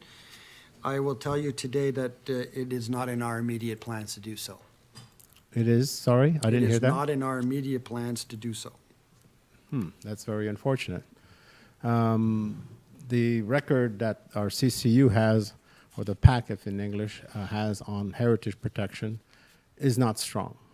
All right, but that's a matter of opinion. Well, I pointed it out on a long email that wrote to Madame Achesna and copied to you and all the councillors. I'm aware. And all the points But were there. The question is, will the city establish a committee on heritage? And the answer is not at this time. As recommended by the cultural bylaw. That's regrettable, very regrettable. What advancement has there been on my request to have 7 heritage buildings added to the city's list of heritage buildings? I will answer the same way I answered last month and the month before. It will be in phase 2 of our plan to upgrade our urban planning regulations. You just We just updated finished. it. We just finished, and we will approve. No, we still have 6 to 8 months left in this process. We just approved we will approve the omnibus changes tonight, and now we will be starting on a whole consultative process that will last up to maybe 8 months, where we will review all of the potential redevelopment sites in the city of Dorval. That means Heron Road, that means Dorval Avenue, that means Bouchard, that means the Triangle that we put a temporary freeze on, and as well, that pretty much covers it. No, but it doesn't address the question I'm asking. I'm asking that 7 heritage buildings. Yeah, I understand, but we will be making a lot of updates, again, like the omnibus bill that we passed, that we're going to approve. We're going to be having public consultations. We're going to be, as part of that, will come recommendations from the public on what they would like to see, how they would like to see the city developed. All of that will all be put together, and our urban plan will be updated. We're not going to update our urban plan piecemeal. We're going to do a process that's a consultative process that will take 6 to 8 months. We will end up with a document that is similar to our urban plan that we redid 10 years ago. And at that time, and I will tell you the same thing I told you the last 3 months, they will be in there. Okay, well, we'll see that. One of the issues that the Heritage Council that I'm proposing in question 1 would have addressed is establishing a list of heritage buildings. You generated a list for me. I have it. You gave it to me. Well, your list is incomplete. That's the point. That's right, and I've just said that I will add the 7 buildings, but we will do so when we open up the urban plan again. There are more than 7 buildings in reality. Okay. Question 3, agenda item 3.3 of tonight's council meeting has the adoption of bylaws, what you're talking about, 60A 15 2022. Why was the issue of the 300% increase in the size of redevelopment projects not put to public referendum list as per revisions of the other revisions of this bylaw? It clearly appears the city is forcing this issue through without public approval, despite my and other requests to have a statement included that assures that this 300% is not applicable to single residential homes. I know that Mayor Doré and Madame H.H.N.A. have said publicly that it is not applicable to single residential buildings, but there seems to be a hidden agenda by not including the requested limitation on residential buildings. Why? Well, I've explained it many times to you in council. My answer is recorded. It's been well documented to citizens in the room here today. We're not hiding anything. There's nothing to hide. It doesn't apply to residential properties. And say so. Yeah, I'm telling you, I'm saying so. No, but it's not written in the law. It applies. It's not It written. applies to redevelopment projects as per the rules that were presented at our public meeting. And it's very clearly explained. It applies for when you change a property from a non-residential zoning status to a residential zoning status. Houses are already residential. It doesn't apply to a residential property. We're not changing residential to residential. You know exactly what I'm saying. Yes, but you could have situations that develop in the future, which by 2 properties will be combined. Okay, so I will address that right here and right now, because I don't like what is being said on various social media about that. That becomes a redevelopment project because it requires a zoning change. You cannot take 2 properties and merge them together without making a change. Okay. It's a redevelopment change. let's say you approve that redevelopment change. It's subject to. And previously on and that. it's subject to. And previously on that And property, it's there were two subject to a single-family petition. residentials. You know that. It's subject to a petition. It does not apply to a single property house. I cannot build my house 300 times bigger than what it is. It will not fit on my property. Okay? And as well, it deals with height as well. I can't build 3 stories on a residential property. It doesn't exist. There's no bylaw that allows that. So I know, so I'm not going to spend more time on this. We've explained it to you many times. I've explained it to other people in the room with emails. We had our urban planner write a very good document on it. It's not subject to a referendum. That's the law. I didn't write the law. That's the law that Why were the exists. other items subject to referendum and It's not that not one? subject to, the change that we made was not subject to a referendum. So it is, you know. I don't see why. Okay, Because- but that, again, that's your opinion. I know, but- I have to do what is legal in this city. I have city clerks who guide me on that. I have lawyers, independent lawyers, who advise us on that. We have a very good urban planning lawyer, one of the best in Montreal, who helps us make these decisions. It's not me who decides to do this. We're following the law, and the law says that wasn't subject to a referendum process. I hear your answer. I have trouble understanding it because there were items in that. I understand, but I think at that this were point, subject to referendum, yeah, there were. and then that particular item wasn't subject to referendum. Correct. It doesn't make sense.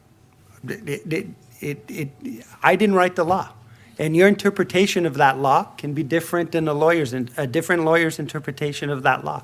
It is absolutely legal. If you think I'm wrong, then please Well- challenge us. I don't want to stretch it out right now. So, but I mean, it's- we gotta stop talking Yes, about. yeah. I mean, if you want to continue talking about it every month, we'll do so. But I mean, I don't see the point. It's the 4th month in a row that I've explained that situation. I understand And you feel it's not right. I understand you think it's There unjust. would have been, but it is what there it would have is. been no issue had there a simple limitation of not applicable to residential buildings. When this council disappears, when all the citizens here disappear in 15, 20, 30 years from now, if that bylaw stands as it is, there's a potential for abuse in the future. There's a risk there. Okay. It's your opinion. Madame Conway?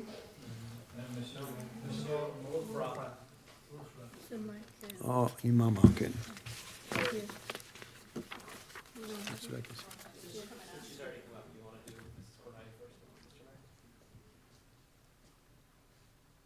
No, we'll ask Mrs. Wolfrat, we'll just ask her to come out. Are you in the room? No. No? Excuse me, Mrs. Cornway, it has to do with living on the west side of Girouard. Seven Dorval homes on the west side of Girouard have backyards that face onto the property of 12 Dahlia. We are appreciative of the city of Dorval, who has acquired this property. At the same time, we have concerns about the future use of the land. The area is quiet and private, and the land serves as a big natural bird sanctuary. Our hope is that the city will find a way to protect and preserve the tranquility of the area. My question is would the city of Dorval ever be open to considering or discussing the sale of a portion of the land at 12 Dahlia to residents of Girouard Avenue whose homes are backed up on this property? The land referred to is the green space between the paved entrance of the fence that runs along the backyard of the 7 homes on the west side of Girouard. This represents approximately 462 feet by 64 feet, or 29 or almost 30,000 square feet of land, which could be sold at fair market value to those homeowners on the condition that the land and the trees be preserved as green space, and that each homeowner would be willing to purchase a land that fits logically within their property lines. The intent would be to preserve the green space and provide funds to the city to help offset the capital investment of the property. Thank you, and I appreciate your consideration in this matter. We will meet, my answer to that is that we will meet with the residents next door. We will have a discussion about how we can make sure that your properties and backyards remain private, and we're going to be open to listening to anything. I'm not saying that, yes, we will put up properties for sale, and that's where we stand on that. I hope that you will be able to come to our meeting. Was there a second question? There was a second question. Yeah, I guess it's Mrs. Cornway. Thank you.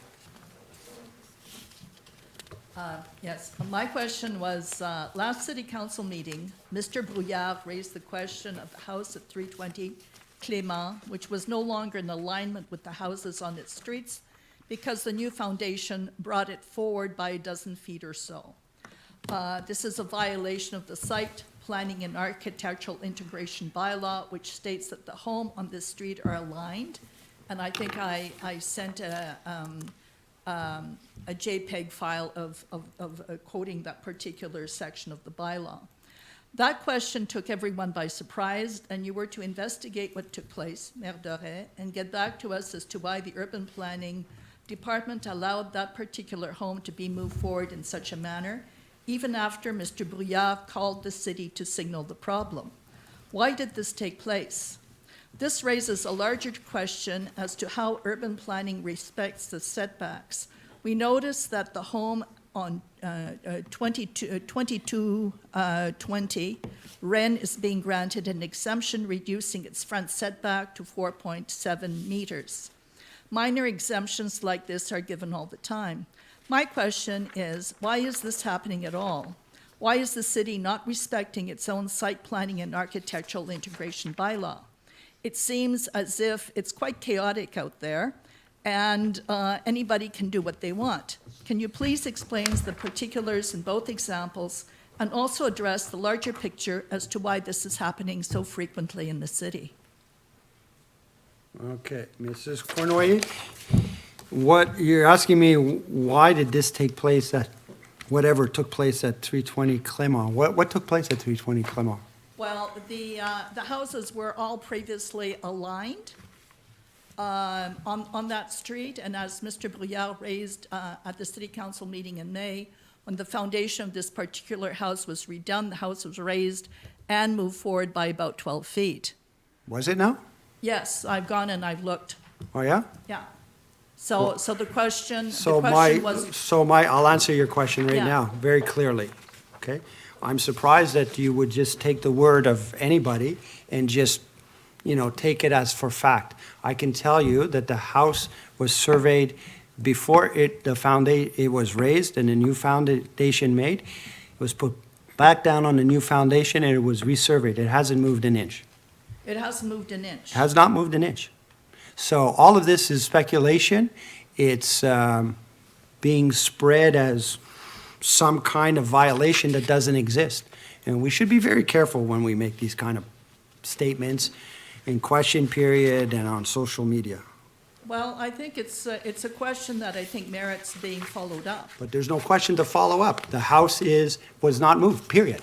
It was raised. It was Well, I think raised and that's a new good foundation was put underneath it. Yeah.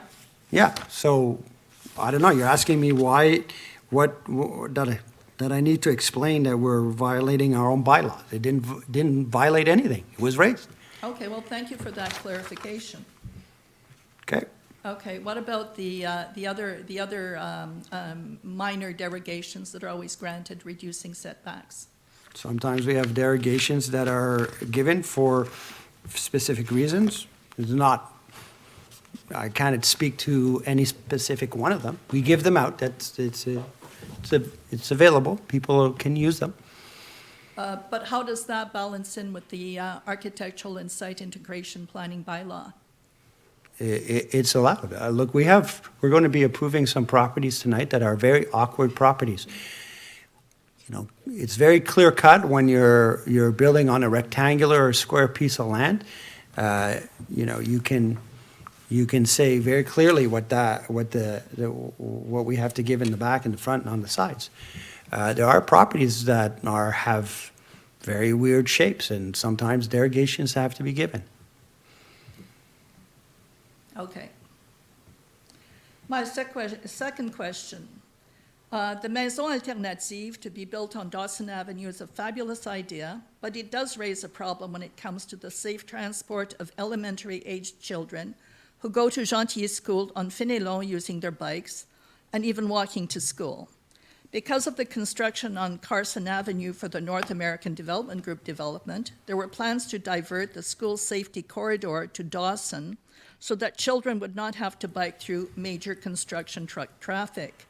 But now that the construction on the Maison Alternative has started, that will no longer work, and the children who do bike from the eastern side of Dorval Avenue are in danger on all the streets going west during the period in which construction will take place. At the same time, the city has already approved the demolition of the strip mall on the corner of Dawson and Dorval Avenue and the building of a 7 or 8 story mixed residential commercial building. Will this construction be happening concurrent to that of Maison Alternative? And more importantly, what will be done to ensure the children's safety as they bike or walk to school past these construction zones? Will school guards be hired to shepherd them through the construction of, through the traffic of heavy construction trucks? And what measures will the city be taking to ensure that no children are lost during this period of heavy construction? A lot of questions there. Est-ce que je peux la prendre pour vous aider? Oui, vous comme pouvez, voulez? Monsieur Beau. Bonjour, Madame Cournoyer. Est-ce que ça vous dérange que je vous réponde en français? Non, non, c'est pas plus du facile pour moi. J'ai des enfants qui vont à l'école Gentilly, puis je connais la majorité des enfants dans notre secteur. Puis effectivement, ils passent par Dawson pour aller à l'école Gentilly ou à Dorval Elementary School. Je vais personnellement m'assurer de la sécurité, mais on n'est pas sûr encore du nombre de... Est-ce que ça va vraiment perturber la piste cyclable? Si oui, sur Carson, présentement, j'ai regardé, suite à votre question, sur Carson, il n'y a pas de problème parce que les camions sortent par Fénelon. Donc, non, pas par Fénelon, excusez-moi, par l'avenue Dorval. Puis on a commandé une nouvelle étude pour les pistes cyclables et les corridors scolaires. Fait qu'on va en prendre considération pour l'étude. Puis s'il y a quelque chose, on va agir rapidement pour la sécurité des enfants. Mais présentement, on ne peut pas prédire l'avenir de est-ce que ça va être vraiment dangereux ou pas. Si ça l'est, c'est sûr qu'on va agir. C'est ça que je peux... Qu'est-ce que vous en pensez, Monsieur le maire? Je pense que c'est une très bonne réponse. Donc, on va avoir... Merci pour cette bonne question, parce que la sécurité de nos enfants, c'est un point prioritaire. On va voir il y a beaucoup de nouvelles choses qui arrivent à Dorval, et puis là, on va essayer de prévenir. C'est pour ça qu'on fait venir... on a 2 études qui vont venir pour le corridor scolaire et les pistes cyclables, puis on va en prendre considération, mais soyez assurés que personnellement, puis M. le maire aussi est très pro-pistes cyclables. Là, on va intervenir s'il y a un danger pour les enfants. Ah bien, c'est bien. Est-ce que ça vous va? Ouais, ça me va parce que I think it's an important issue, the safety of our children. Yeah. And we do have time, I think, before school starts up in August. Mm-hmm. And you're going to have traffic flowing through in that in designated hours. The summer period is also a concern because you have kids that'll be biking to pools and biking to soccer. So their safety there has to be looked at. Okay. Merci. I would just like to add to that, Mrs. Cornway, that as the ongoing North American Group project is taking place, trucks go out Dorval Avenue to the highway. For La Maison Alternative, that will be the same case. And for the project that is going to be built on the corner of Dawson and Carson, the same will take Dawson and Dorval Avenue. The same will take place. All trucks will need to enter and leave the city via Dorval Avenue. Yes, my concern is children crossing Dorval Avenue from the east side of Dorval. Yeah, I understand. I think if I live in that area and it's rarer, not impossible, rare that children go to the elementary schools via Dawson, but more by Carson. All of the schools are on Carson. Yeah, I know, it seems to me that last time we discussed that there was a discussion as to bringing the school corridor up to Dawson to avoid the North American Development Group. It's more that the bike path is currently on Dawson, but all the schools are on Carson. Yeah. So part of the plan that Mr. Bro was discussing is to look at, does this make sense? Are there interventions we need to do? I mean, there's a lot of options, but that's the point of that study. Yeah, okay. And my third question is, what progress is the city making on the appointment of a new city manager? Where are you at in the recruitment process? And who's on the selection committee and who's acting in the interim?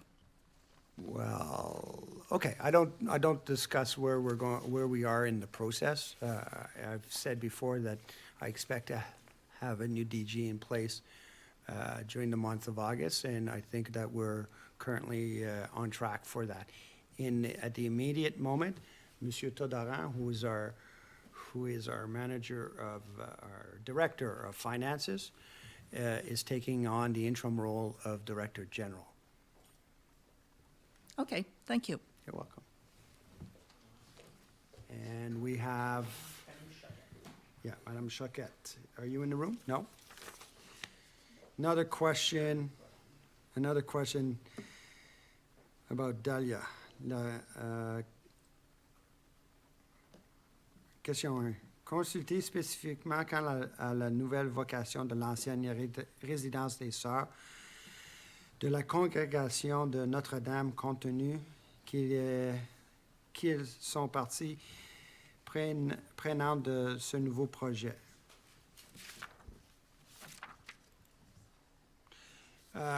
Écoute, la vocation de cette maison, la maison historique ici, est qu'on va la restaurer. On va faire des études et essayer de la restaurer à un point dans son histoire que tout le monde pourra avoir accès à l'édifice. Par exemple, on a un 3e étage qui a été ajouté. Là, c'est dur à enlever des étages, mais on va peut-être, comme exemple, être sûr que les fenêtres, la façon que les fenêtres étaient conçues sont plus similaires qu'ils étaient dans le passé. On a du stucco aujourd'hui sur les murs. Originalement, c'était une maison de briques et pierres. Et si on pouvait enlever le stucco, on va voir si c'est possible. Et si on peut, c'est ça qu'on va faire. On va essayer de restaurer l'édifice autant que possible et l'utiliser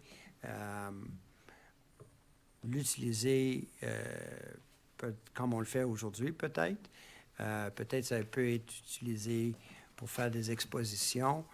Peut-être ça pourrait être utilisé par la société historique comme des bureaux. Ils n'ont pas des bureaux présentement et ça pourrait être intéressant à ça. Ou ça peut être des salles où les résidents peuvent louer une petite chambre pour avoir un meeting ou des discussions pour les groupes communautaires. Ça, c'est pour la maison. Pour l'édifice en arrière de nous, l'annexe, ça va être déterminé dans les années après des discussions, des consultations publiques générales de la ville qui vont prendre place, j'imagine, en 2023-2024. On n'est pas pressé de trouver une vocation. Pour le moment, on va entretenir l'édifice. Et c'est après qu'on a eu des discussions avec le public de la ville, on va décider sur la vocation. Mais c'est pas pour 2022 et c'est pas pour 2023, for sure.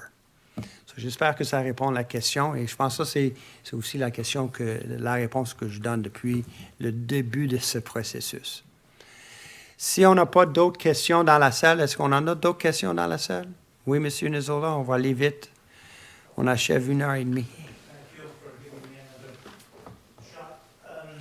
So you announced the purchase of this building, this property, on your webpage, and many times, in no way does it make up for the loss of McConnell Woods, which was a much more beautiful property with a huge huge lake shore. huge shoreline, and not too, as many neighbors would have been affected by that beautiful property, which the city refused to buy. Oh, So no, when we you- didn't, when you no, announce- we when you didn't announce- refuse to buy it. We made a very substantial No, offer of no, $17 million. No, come on. I asked the city to make a first-rate refusal. You did not want to buy it. I think everyone who was involved knows that the city had really no intention of buying that. They made an offer that they knew was going to get rejected. They made an offer to appease the public. They did not want to buy the property. They did not want to buy the property. It was very clear. If they would have bought the property, they would have done the things I suggested, and they would have done a first-rate refusal. They did not want to do, you did not want to do a first-rate refusal because you did not want to buy the property, okay? So when you announce the purchase of this property in your website and in the media, there's no numbers. How much did we pay for this? How much did the taxpayers pay for this property? $8 million. It's known, it's public. Okay. Well, I didn't know. Yeah. Okay, but in the city, in the process verbal, you would have to go hunt for it. No, but we also- But in the announcement that you have, that you put on your webpage, on the front page, we are officially announcing the purchase of 12 Dahlia. There's no numbers there. Yeah, we approved it at the last Right? council meeting. So, I We think- signed the I contract. think most Dorval citizens, if they even want to look, that's where they look, on the front page on the news of Dorval City. That's where they would see that, purchase of Dahlia, 12 Dahlia, with no numbers. We bought it with our money. I think out of respect and out of transparency, you should put the price that we paid for it. Not. The price you is know, $8 million. So we paid $8 million for this. Yes. McConnell Woods was how many times bigger? And how much more lakeshore? How much more shoreline did they have? A much more beautiful property could have been had for $15 million. It could have been had for less if you would have contacted the family, but you didn't want to buy it. The biggest loss in the history of Dorval was that. Okay. But Mr. you're okay to spend $8 million on this property, which is at least you made an effort. But now you're going to be spending millions and millions and millions of dollars to preserve the building. To preserve the building, you didn't have that problem with the McConnell Woods. Okay, So Mr. Nuzzola. I think when you're Okay. spending the Mr. taxpayers' Nuzzola. money, you should have done a public consultation for McConnell Woods. You should have done a referendum for McConnell Woods. You should have made a decent effort to purchase it. Okay, Mr. Nuzzola, this is question period. Thank you. Thank you. And by the way, it was in the Montreal Gazette that it was $8 million. Of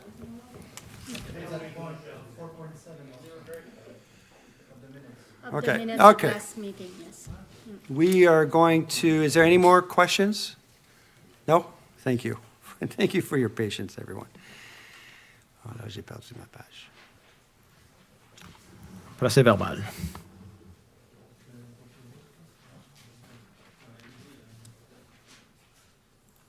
Excuse me one moment.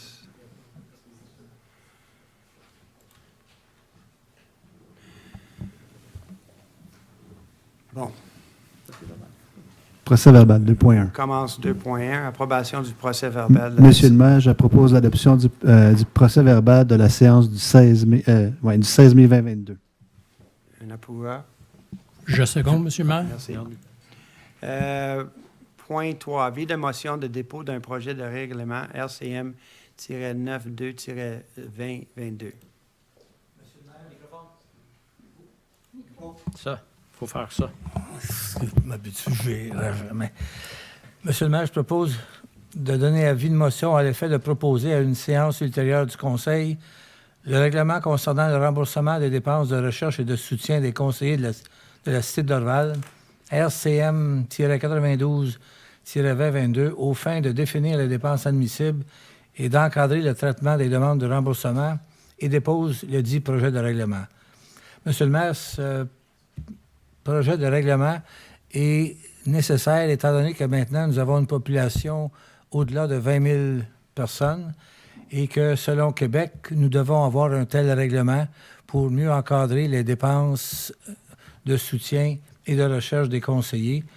Et comme la plupart des villes déjà en haut de 20 000, soit ont des projets de règlement spécifiques à eux ou des... il y a un autre terme là, que j'oublie, des politiques concernant les dépenses. Alors nous, c'est qu'on prend le modèle de Québec et on le dorvalise, si vous permettez cette expression-là, pour être certain d'aller chercher tous les détails et toutes les dépenses inhérentes aux fonctions de conseiller. Et nécessairement, ça va engendrer très peu de changements dans les montants qui seront remis aux conseillers comme tels, étant donné que déjà la cité défrait beaucoup de dépenses à même les budgets comme des bureaux, la papeterie et ainsi de suite. Alors, c'est un peu l'historique de ce règlement-là. Merci, M. Trudeau. C'est un avis de motion et donc on n'a pas besoin d'un approuveur. 3.2, règlement de délégation, compte rendu du directeur général. Est-ce qu'on a d'autres questions pour M. Todoran? Non, tout est beau. Merci. 3.3, adoption du règlement RCM-60A-15-2022. Oui, Monsieur le maire, je propose d'adopter tel que soumis le règlement RCM 60A-15-2022, modifiant de nouveau le règlement de zonage RCM 60A-2015 aux fins de corriger des erreurs et ou omissions qui seront glissées dans le cadre de refonte du règlement 2015 et de bonifier quelques dispositions réglementaires. Je seconde. Merci. Et ça, pour ceux dans la salle, c'est le projet de règlement de zonage, l'omnibus. Donc, il y avait divers projets là-dedans. So, merci tout le monde. Et là, on continue à phase 2. 4.1, service d'expert en mécanique de bâtiment, mandat additionnel. Mr. Mayor, I propose that we issue a purchase order to Enterprise 9447-2479 Quebec, Inc. for the professional services of Yves Chevernet in the title of a building mechanic specialist for an additional costs for a total of $20,696, all taxes included, consistent with their offer of service from May 12th, 2022. I second that. Merci. 4.2, service de réparation de cylindres hydrauliques, des ponts d'élévateurs et du garage municipal, excuse. Monsieur le maire, je propose d'approuver l'émission d'un bon de commande à l'entreprise Clifford Underwood Hydraulic Limited, entreprise ayant fourni le meilleur prix pour la préparation des cylindres hydrauliques sur les ponts élévateurs au montant global de 20 223 $ et 10 sous, toutes taxes comprises, conformément à sa soumission du 5 avril 2022. Je seconde. Merci. 4.3, service de location et vidange de toilettes portatifs avec lavabo pour 2022.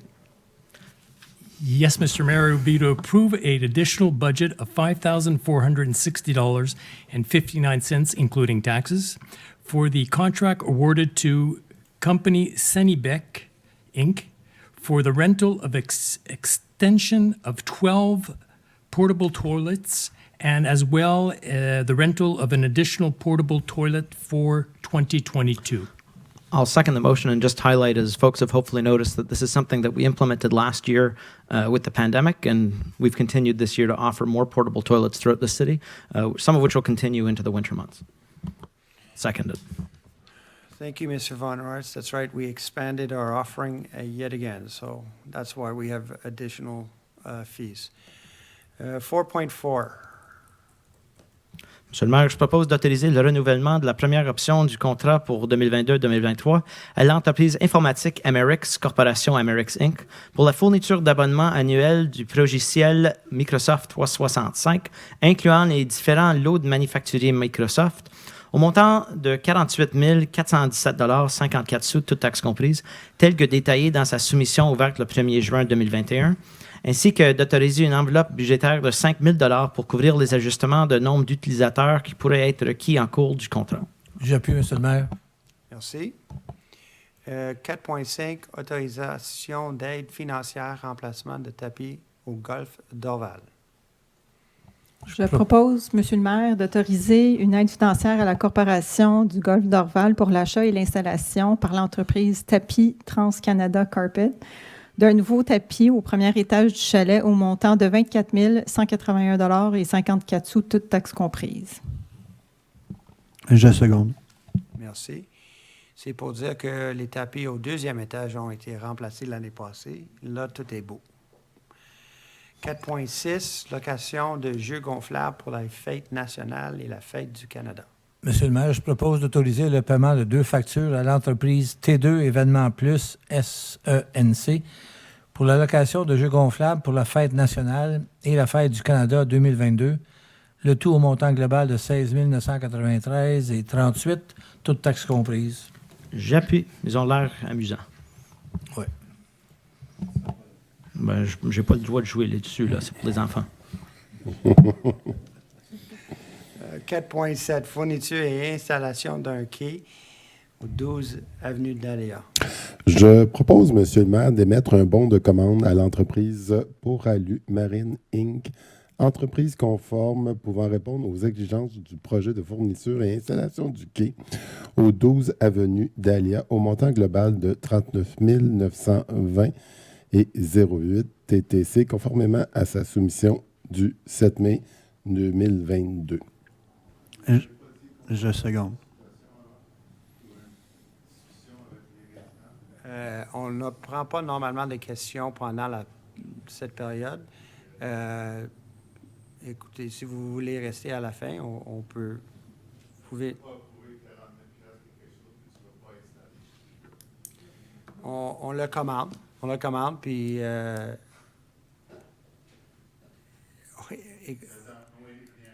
We've always said since the very beginning that we're going to put a dock here.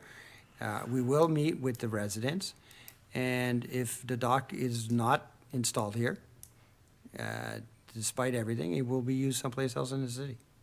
So for the record, I've written 5 emails asking questions about it. The only place I get information is from the Gazette. And now you're saying you're going to spend 40 grand on a dock in our backyard. We've been saying it for 3 months. I'm not sure why. Sending emails About the dock to me? about what's going on with this, what's going to be happening with this property. Okay. And you responded to my wife that it doesn't affect her. We live on Giroir. She had concern about speeding on the street. That's what we discussed at that time. We didn't discuss a dock, if I remember well. We discussed traffic issues. We discussed what was going to be going on this property. And you just told one of the residents about a half an hour ago that you were going to meet with everybody prior to deciding what you're going to be doing with this property. You told the lady that lives next door that you're going to sit down with her as well to discuss what's going on with this property. But yet, we're going to spend $40,000 on a dock when we don't know where it's going to go and if you're even going to put it here? So I'm going to reiterate what I've always been saying since the very beginning of this project, is that this property has been purchased for use by the public. It will be used for people to have access to the lake, something that the general population has always asked us to do. I've always said it will never become a park. It's not our intent to make it into a park. It's going to, for the moment, remain a green space as it is. I've said that since the very beginning. I've also said that we were going to install a dock since the very beginning for people who live close by to bring a stand-up paddleboard or a kayak. That's not a secret. Will I meet with the residents of the neighboring streets? Absolutely. We'll have that discussion. There are some people who have asked me to do a number of things. We're going to have to consider all of them. Someone asked me recently to lock it all up and not let anybody access it. That's not a viable solution. So we will work with the residents to come up with solutions to mitigate the impact that having a park here. And I think at the end of the day, everybody's going to be much happier with that solution than to have a property being sold to be a condo building, for example. I think what we have to offer is something that's much more interesting for our community. I understand that it's a big change for people who live close to here. For many years, we had a very quiet neighborhood. We don't want to make it a place where we have Canada Day or Saint Jean. It's not a place where we're going to have parties or bands play. It is simply going to stay pretty much the way it is right now, where we have a couple of non-permanent chairs set up, and it'll give people access to the lake. Okay. Normally, we don't take questions. I'm going to repeat myself. If we have questions, I will be happy to take questions after we go through the agenda. Et je vais rester aussi parce que on va discuter, comprendre quelles sont vos problématiques ou vos questionnements. Je suis là pour vous aussi. Non. C'est ça.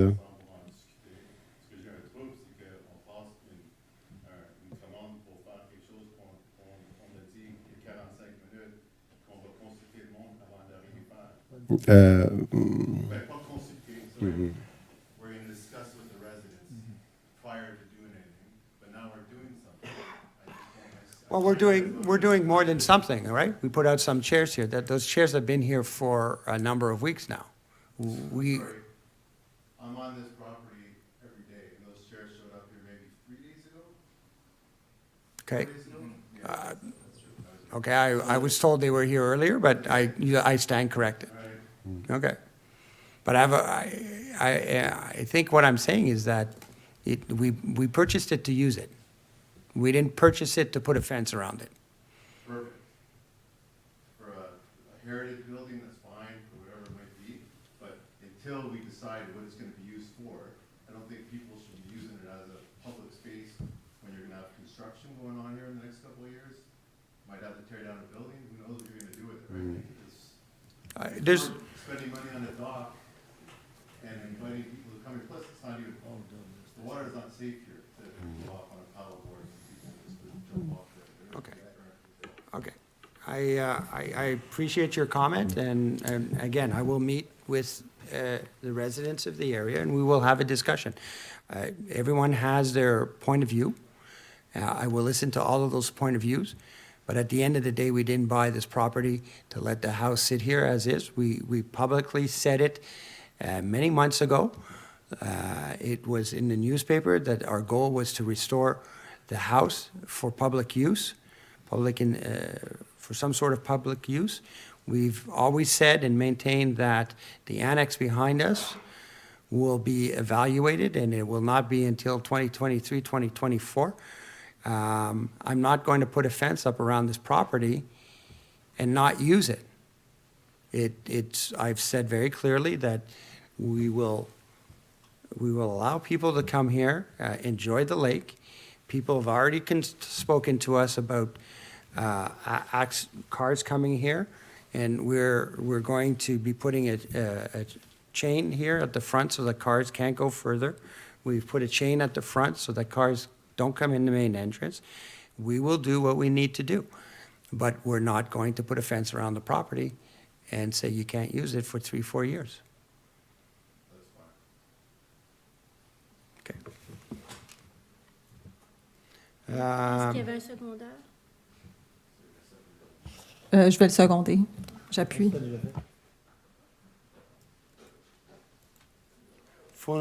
Fourniture de 4.8, fourniture de lampadaires pour l'éclairage de sentier de l'Arboretum.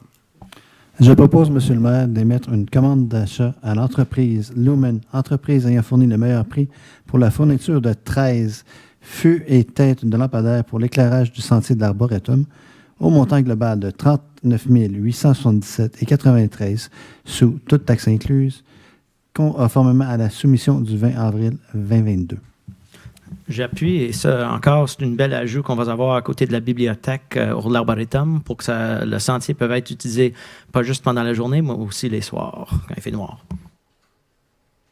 Merci. 4.9, autorisation de signature d'un acte de servitude en faveur de la cité de Dorval sur la propriété située au 225 Avenue Martin.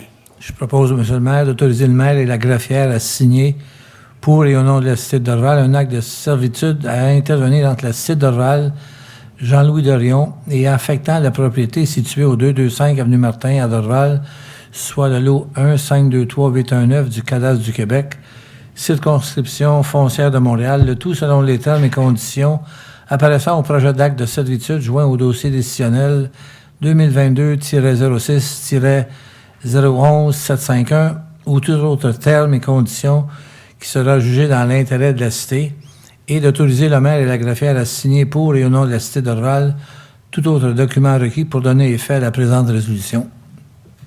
Je seconde, Monsieur le maire. Merci. 4.10, autorisation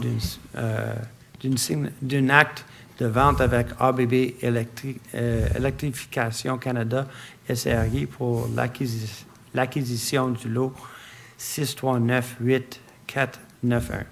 Mr. Mayor, I propose that we authorize the mayor and the city clerk to sign for and in the name of the city of Dorval a purchase order, an act of purchase between ABB Electrification Canada SRI / ABB Electrification Canada ULC as the seller and the city of Dorval as the purchaser for the acquisition without guarantee of lot 6398491 Quebec Cadastral within the region of Montreal for an amount of $19,120 before taxes pursuant to the terms and conditions appearing in the deed sale associated with the accompanying documents 2022-06-011764 and all other terms and conditions that will be judged to be the interest in the city of Dorval, and to authorize the mayor and city clerk to sign in and for the name of the city of Dorval all other required documents related to the present resolution, which, for those wondering, this is not an exciting piece of property we're purchasing. It's just to improve security at the Hymas-Andre intersection.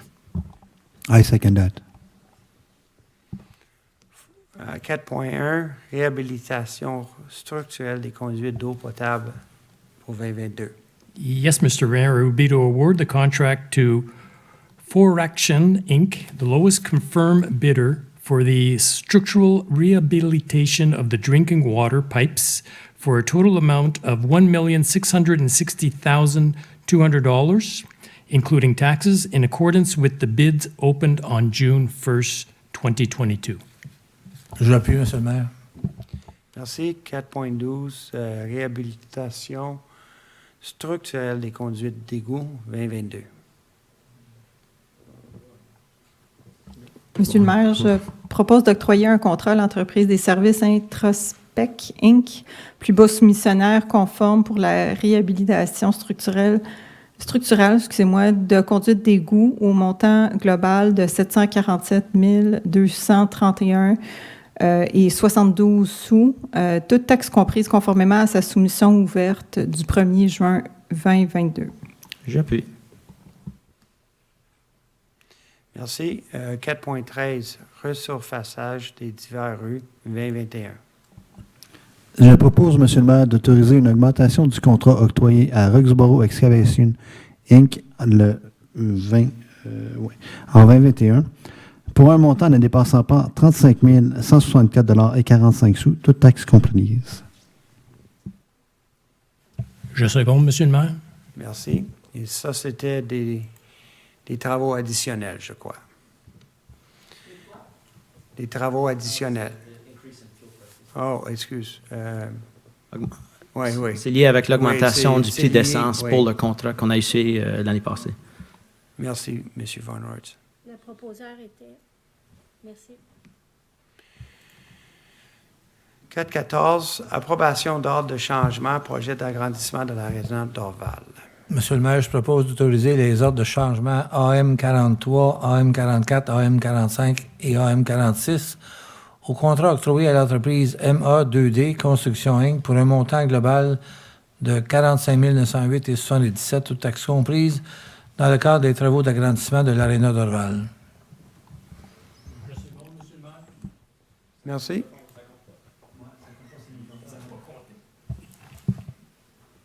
Merci, M. Lesage. 4.15, resurfaçage des diverses rues 2022. Oui, Monsieur le maire, je propose d'accorder un contrat de réhabilitation duo Inc., plus bas soumissionnaire conforme pour le resurfaçage de divers rues au montant global de 4 187 000 $, toutes taxes comprises, conformément à sa soumission ouverte le 13 juin 2022. J'appuie. Merci. 4.16, travaux de réparation de l'escalier extérieur de l'hôtel de ville. I propose, Mr. Mayor, to approve the additional amount of $5,513.05, including all applicable taxes, to the contract awarded to Construction Renovation Timi, Inc. for additional repairs to the exterior stairs at City Hall for a total amount of $19,884.93. J'appuie, Monsieur le maire. Merci. 4.17, services professionnels en architecture et de paysagisme. Projet de réaménagement du parc Saint-Charles, phase 1. Je propose, Monsieur le maire, d'autoriser l'augmentation du mandat octroyé à Service EXP Inc. pour un montant ne dépassant pas 38 516,63 $, toutes taxes comprises. J'appuie, Monsieur le maire. Oui, et ça, c'est pour les travaux pour commencer la phase 2, qui est l'entrée de la rue Saint-Charles, et aussi pour des travaux qui vont se faire près du stationnement de l'hôtel de ville, qui n'était pas prévu dans le projet original. 4.18, location d'équipement de déneigement. Mais premièrement, je vais m'excuser pour tout à l'heure, M. le maire, quand on nous a posé 4.13, les dépenses additionnelles. Ce n'était pas pour l'essence. Ce qu'on va faire maintenant, 4.18, c'est pour l'essence, les augmentations. 4.13, c'est parce que pendant les travaux de resurfaçage, ça a été appris qu'il y avait d'autres travaux qui avaient à être faits sur Carson. So I apologize for the incorrect answer I gave earlier. And with that preamble, this is for an increase in the fuel prices to the contract. So I propose that we issue the payment to CWI Roxborough for an amount not exceeding $52,801.79, all taxes included, for the adjustments to the price of diesel fuel consistent with the bill they provided us May 18th, 2022, and validated by the Material Resources Department. J'appuie, Monsieur le maire. Merci. 4.19, projet de réflexion du mur nord de l'hôtel de ville. Monsieur le maire, je propose d'autoriser les avenants au montant de 39 517,69 $, toutes taxes comprises, dans l'entreprise de construction GMP Inc. et le paiement de 73 638,79 $, toutes taxes comprises, représentant la somme due suivant notre conciliation budgétaire dans le cadre du projet de réfection des façades et le réaménagement intérieur de l'hôtel de ville. D'autoriser le service des travaux publics à poursuivre les négociations avec l'entrepreneur relativement aux écarts des coûts du projet faisant l'objet d'un différend entre les deux parties. Un secondaire. J'appuie, Monsieur le maire. Merci. 4.20, fourniture et installation de mobilier urbain. Je suis très content, Monsieur le maire, de vous proposer d'émettre une commande d'achat à l'entreprise Techsport Inc. pour la fourniture du mobilier urbain dans différents parcs au montant soumissionné de 122 273 $ et 10 sous, toutes taxes incluses, incluant la livraison. Avec la pandémie, les citoyens de Dorval se sont appropriés les parcs et il y a un grand besoin de mobilier urbain pour apprécier nos parcs. Puis, je suis très content aussi que nos parcs servent aussi de lieu de rassemblement pour toute la population où on apprend à se connaître. Alors, nos parcs deviennent plus conviviales, puis ça deviennent des places où on rencontre les enfants, nos voisins, etc. Alors, c'est une bonne nouvelle. J'appuie, Monsieur le maire. Merci. Tout ça était dans le PTI en plus. So merci pour ça. 4.21, travaux de réaménagement du parc Saint-Charles, phase numéro 1. Veux-tu le faire, M. Brou? Oui, c'est gentil. Je suis encore très content d'accorder un contrat à les entreprises Ventec Inc. au plus bas soumissionnaire conforme pour les travaux de réaménagement du parc Saint-Charles au montant global, et ça, c'est un gros montant, là. Je vais essayer de ne pas me tromper, 4 650 199 $ et 32 sous, toutes taxes comprises, conformément à sa soumission ouverte le 24 mai 2022.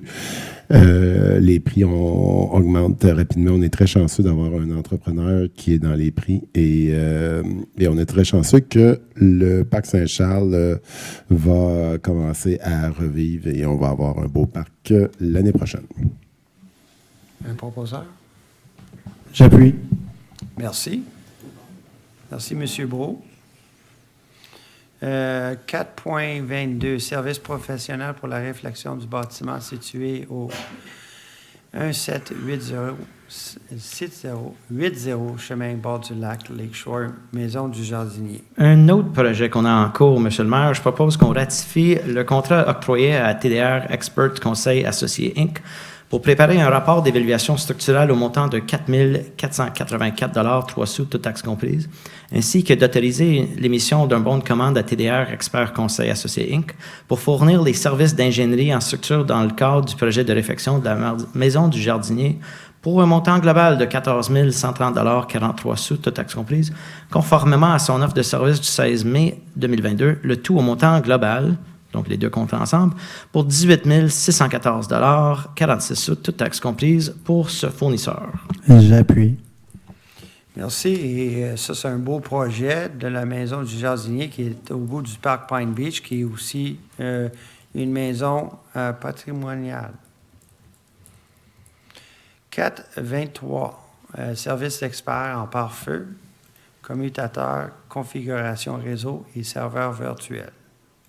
Oui, M. le maire, je propose d'autoriser une banque d'heures à l'entreprise Prival ODC Inc. pour l'expertise de services professionnels additionnels pour un montant total de 7 174 $ et 44 sous, toutes taxes comprises. J'appuie. Merci. 4.24, remplacement de balançoire sous coupe dans 3 parcs. Je propose, Monsieur le maire, d'approuver l'émission d'un bon de commande à l'entreprise Tessier Récréo Parc, Inc. pour l'achat de 2 balançoires sous coupe pour un montant de 66 151 et 83 sous, toutes taxes comprises, conformément aux résultats de l'appel d'offres et de l'émission d'un bon de commande à l'entreprise d'industrie Simexco, Inc. pour un montant de 14 153 et 87 sous, toutes taxes comprises. J'appuie, M. le maire. Merci. C'est important de noter à tout le monde que ça, c'est aussi un achat de notre PTI et que les 3 soucoupes sont des unités accessibles, inclusives, et un va être installé au parc Windsor pour ajouter aux offres inclusives déjà existantes dans le parc. Did you write that for me? Oui. Should have asked the right person. 4.25, fourniture et installation de structures de jeu au parc Royal Dixie. Monsieur le maire, je propose de mettre une commande d'achat à l'entreprise Atmosphare pour la fourniture et l'installation de 2 nouveaux modules de jeu et le déplacement et la réinstallation d'un module à ressort existant, ainsi que l'agrandissement de l'aire de sable existant au parc Royal Dixie au montant global de 55 804 et 25 sous, toutes taxes comprises conformément à sa soumission. Et oui, ce parc, en ayant une cure de rajeunissement, fera l'affaire de plusieurs citoyens du coin. Je vais juste... Ouais, vous pouvez applaudir. Je vais juste ajouter, j'appuie. Ça ne fait pas partie de ce contrat, mais on a aussi demandé aux travaux publics de travailler landscaping. I was hoping you'd do this one in English. We'll be working on the landscape in that park as well, adding some hedges to comme M. Trudeau a exprimé, pour ajouter un peu de vie, un peu plus de vie dans ce quartier. Merci. Et ça aussi, c'est une dépense dans notre plan triennal. Le secondaire? On avait-tu un secondaire? C'est M. Fonroy. OK. 5.1, dépôt de liste de dépenses autorisées. Est-ce qu'on a d'autres questions pour M. Todora? 5.2, autorisation de dépenses de réclamation. Oui, Monsieur le maire, ce serait pour d'autoriser les paiements complets et définitifs des réclamations décrites au rapport de la greffière pour la période du 12 mai au 15 juin 2022 et totalisant 12 768 $ non taxables. J'appuie. Merci. Approbation de virement budgétaire, c'est 5.3. 5.3. Monsieur le maire, je propose d'autoriser les virements au poste budgétaire tels que décrit au dossier décisionnel 22-06-17045. En fait, c'est 8 séries de transferts pour l'année courante pour un montant total approximativement de 474 000 $, ce qui est simplement des transferts budgétaires qui viennent couvrir les achats, et souvent non prévus et ainsi de suite, mais on s'assure toujours que le budget est toujours balancé comme il était adopté. J'appuie, Monsieur le maire. Merci. Dons et subscriptions. Je propose d'autoriser une assistance financière pour une commandite à l'organisme qui suit Nova l'Ouest de l'île au montant de 500 $ à imputer au poste budgétaire 02 110 00 340. Merci. 5.5, Oh, on a un secondaire. Je seconde, Monsieur le maire. Merci. 5.5, rapport du maire sur les faits saillants concernant le rapport financier et le rapport du vérificateur externe. Bon, on a besoin des cafés ici. On va le lire. On va le lire au complet.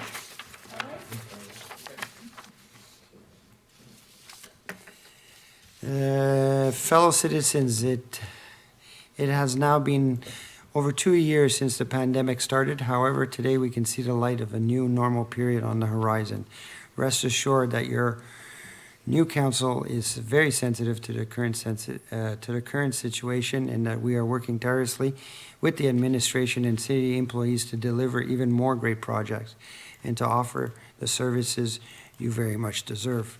I am pleased to present the Dorval citizens with the highlights of the financial report for the year ending December 31st, 2021, and the external auditor's report, Deloitte SENCRL. According to the latter, the consolidated financial statements present in all material aspects a fair image of the City of Dorval's consolidated financial position as of December 31st, 2021, as well as the results of its activities, the change in its net financial assets, and its consolidated cash flow on that date in respect to the Canadian public sector accounting standards. Without taking into account the operations of organizations that it controls, the City of Dorval has recorded a surplus of its operational activities for tax purposes of almost $6 million in 2021. This great result shows that the city is able to properly manage its finances over the past year, despite an unstable context at times. This administration rigors allows us, among other things, to deal with unforeseen circumstances when they happen and avoid budgetary deficits. The consolidated financial report ended at December 31st, 2021 will be available on the city's website in the upcoming days.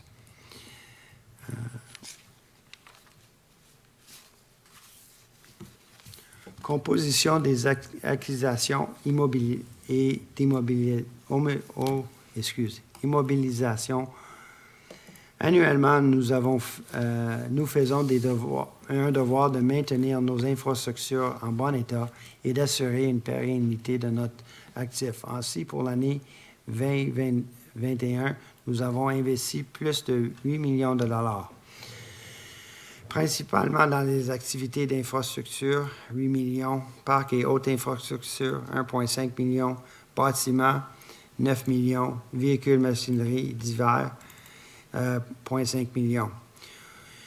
Dans nos sources de financement, on a eu des subventions de presque 3 millions, contributions de promoteurs de 21 000, réserves financières et fonds réservés de 360 000 et des affectations des activités de fonctionnement de 15 millions, pour un total de 18 703 dollars 933.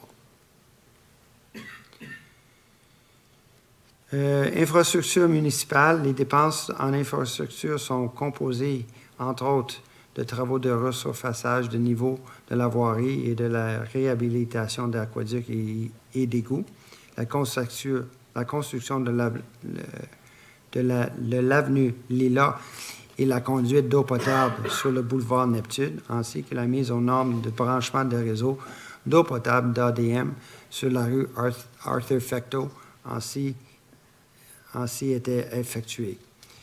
Parcs et hautes infrastructures. Les dépenses relatives aux parcs et hautes infrastructures, touchant notamment les travaux de réaménagement de l'intersection de l'avenue André, le sentier de l'Arboretum, l'aménagement d'un parc à chiens derrière le centre aquatique et communautaire Surrey et l'acquisition des mobiliers de parc et des mobiliers urbains. Bâtiments. Au niveau des bâtiments, les travaux concernant majoritairement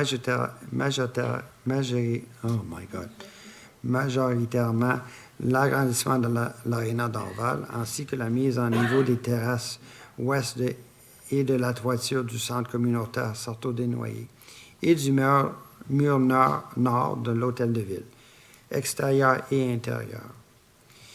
Véhicules, machinerie divers. Nos acquisitions d'équipements incluent une disjecteuse à branches, un Bobcat 5600 pour les parcs et le déneigement d'une souffleuse à neige détachable et 2 véhicules électriques pour la division l'environnement. Le programme de taxe sur l'essence et de la contribution du Québec, ça c'est le programme TEC, a financé plus que 15 % de nos travaux d'infrastructure municipale.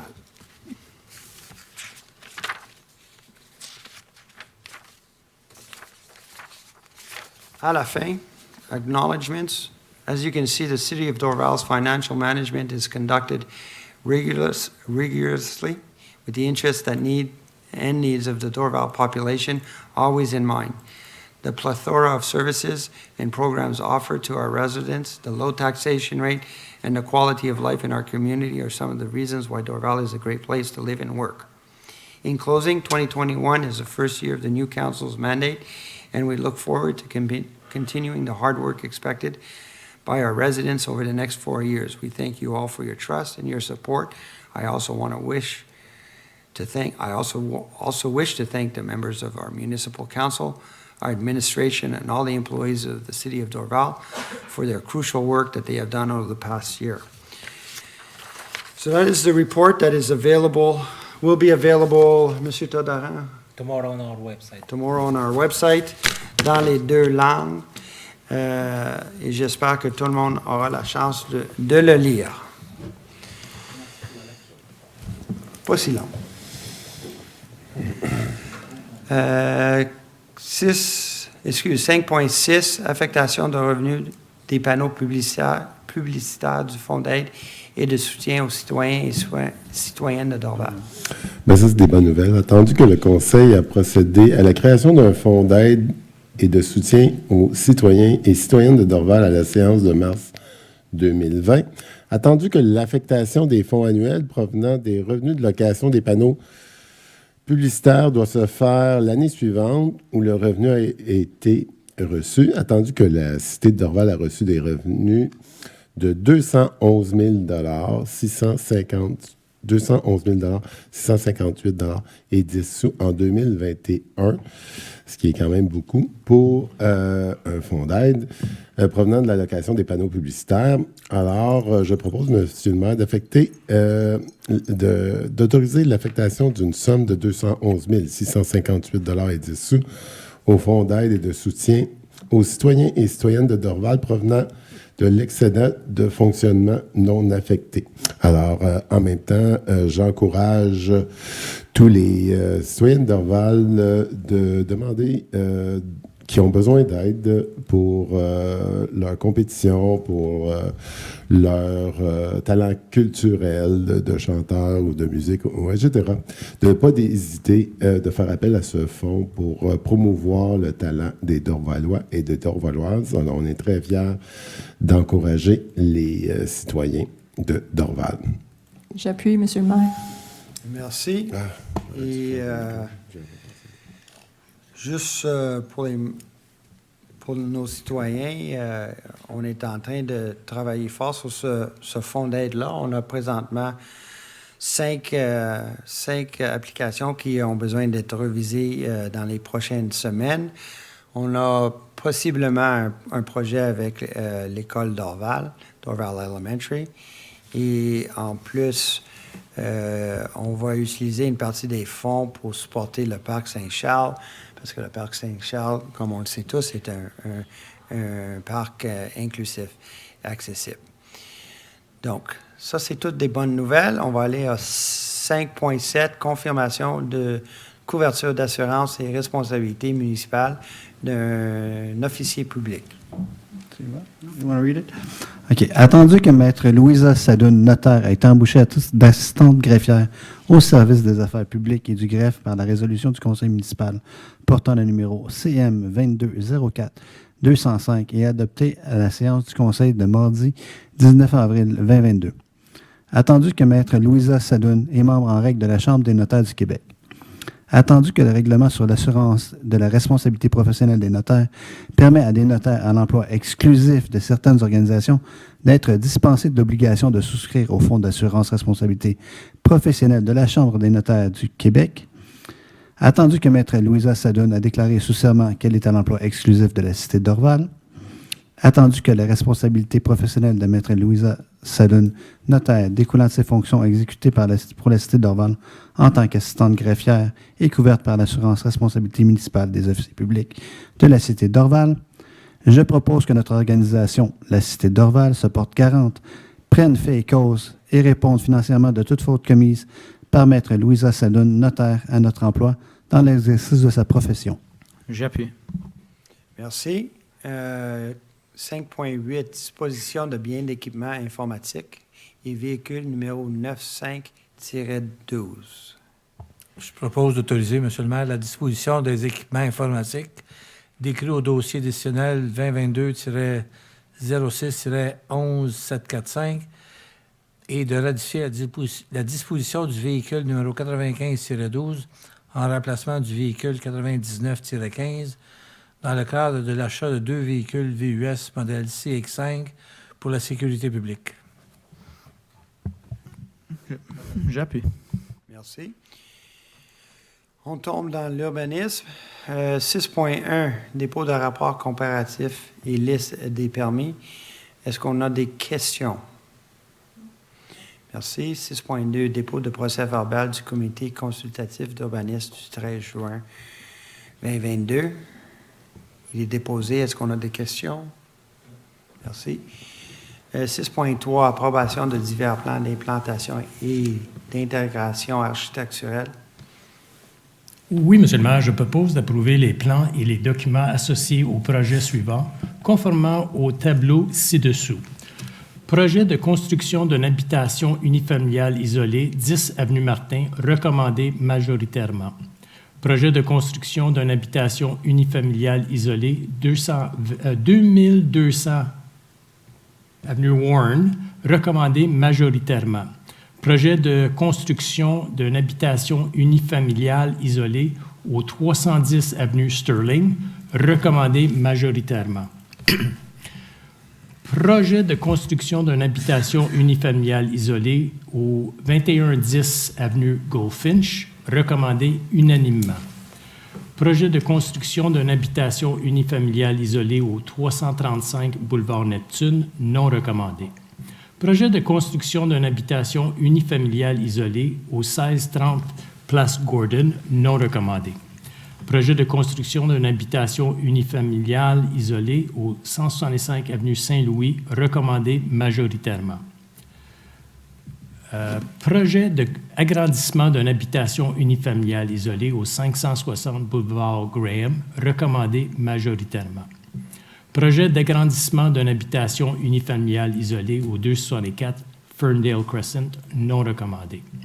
Projet d'agrandissement d'une habitation unifamiliale isolée au 507 avenue Prince-Charles, recommandé majoritairement. Projet de construction d'un garage attaché à une habitation unifamiliale isolée au 145 McNichols Crescent, recommandé majoritairement. Projet d'affiche au 394 chemin bord du lac Lakeshore, recommandé unanimement. Projet d'affiche au 3155 boulevard des Sources, recommandé unanimement. Projet d'affiche au 1805 Transcanadienne, non recommandé. J'appuie, Monsieur le maire. Merci, Monsieur Lassage. Longue liste ce mois-ci. Oui. 6.4, projet particulier à un PPCMOI au 270 boulevard Pine Beach. Oui, Monsieur le maire, ce serait pour refuser la demande d'un projet particulier d'une construction de modification d'une occupation d'immeuble soumise en vertu du règlement numéro RCM 60E 2015 au 270 boulevard Pine Beach, visant d'autoriser un empiètement de 7 mètres dans la marge arrière, de 7,6 mètres pour la construction d'une habitation unifamiliale isolée. J'appuie, Monsieur le maire. Merci. On rentre dans les divers projets. 7.1.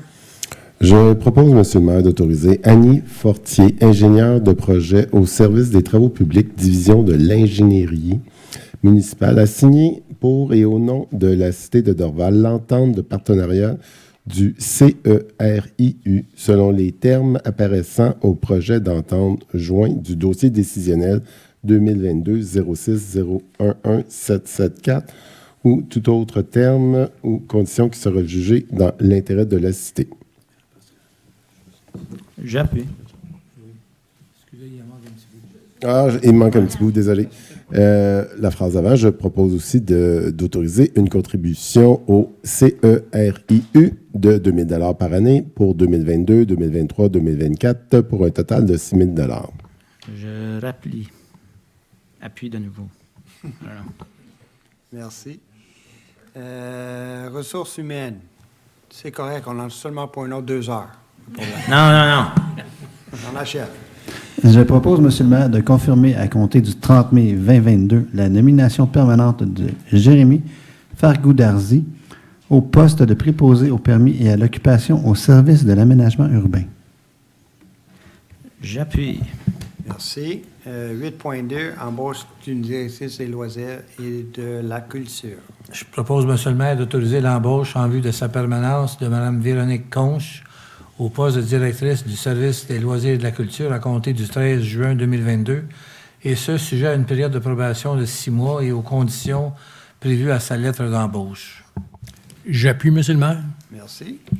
8.3, confirmation de permanence au poste d'agent de bureau, service administratif. Mr. Mayor, I propose that we confirm as of May 15th, 2022, the permanent appointment of Alexander D. Giovanni as an office agent under the Administrative Services Department or Division. I second that. Merci. 8.4, embauche temporaire d'un superviseur au service des travaux publics, division des bâtiments. Je propose... Est-ce qu'on est 8.4? Oui, désolé. Je propose d'autoriser la nomination temporaire de Gervais Guillemette au poste de superviseur du bâtiment à compter du 13 juin 2022 pour une durée de 16 semaines aux conditions énoncées au dossier décisionnel 2022-06-011-766. J'appuie. 8.5, confirmation de permanence d'une coordinatrice aux communications de services des affaires publiques et de la greffe. Je propose, Monsieur le maire, de confirmer à partir du 6 juin 2022 la nomination permanente de Mme Pamela Bautista-Boivin au poste de coordonnatrice aux communications au service des affaires publiques et greffes, division des communications. Mme Boivin a complété sa période de probation avec satisfaction. J'appuie cette permanence.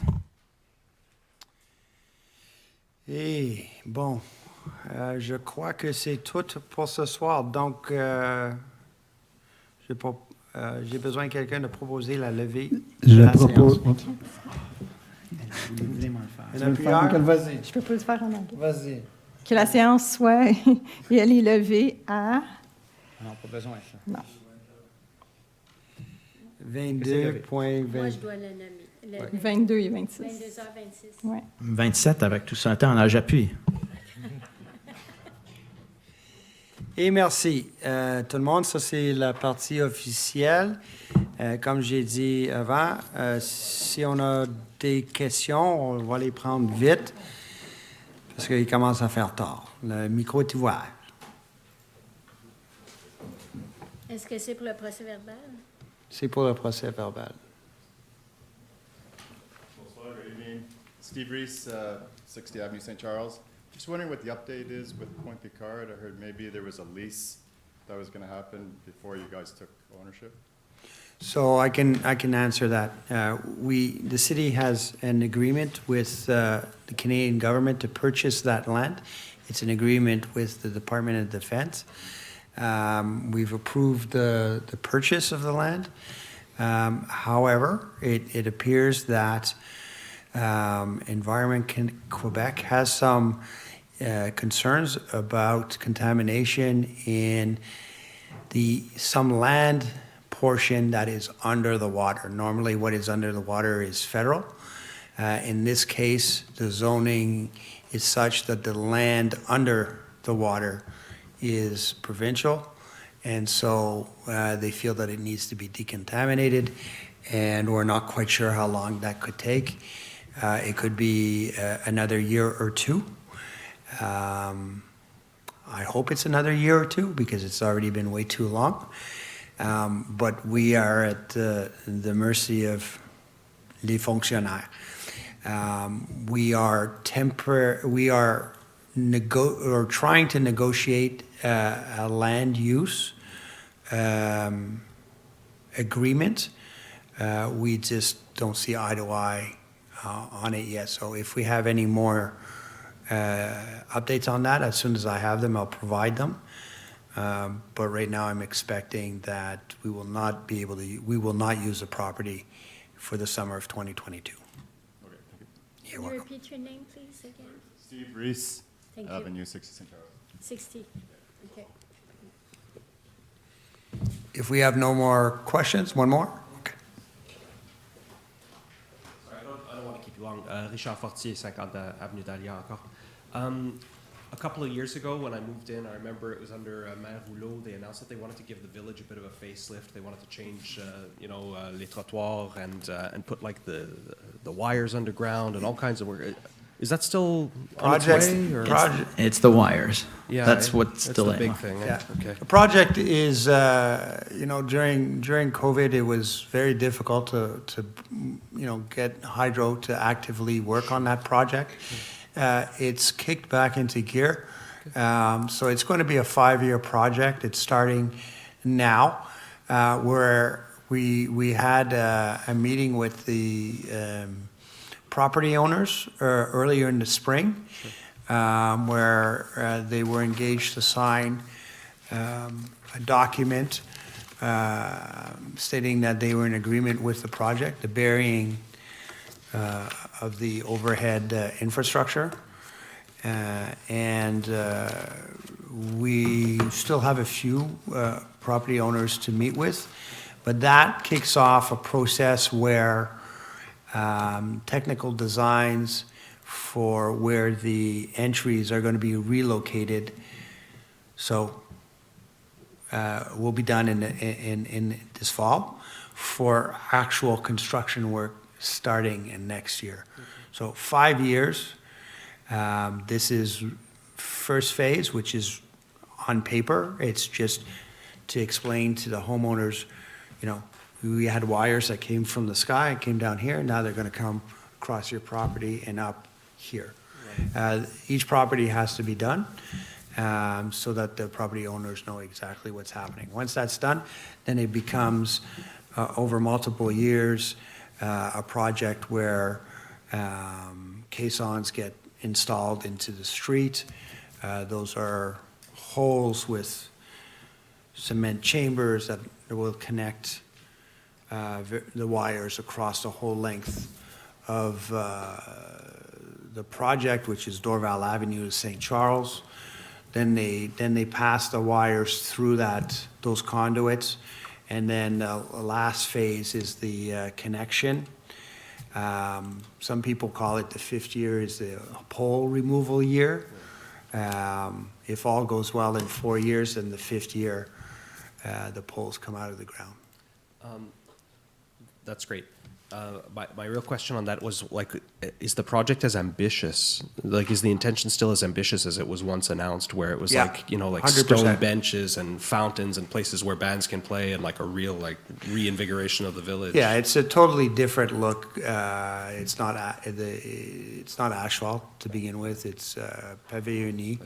It's the sidewalks are also in the same. We're going to have a lot more mobilier urbain installed in there, and near the market, the road actually comes up to the same level as the sidewalks, and that's I don't know if you've seen that in other cities or in Montreal. This becomes interesting because now it becomes a public space almost. You can shut it down and you can have Exactly. festivals or whatever. That's great. And Thank the you. way it's designed with colors is it really does slow down traffic,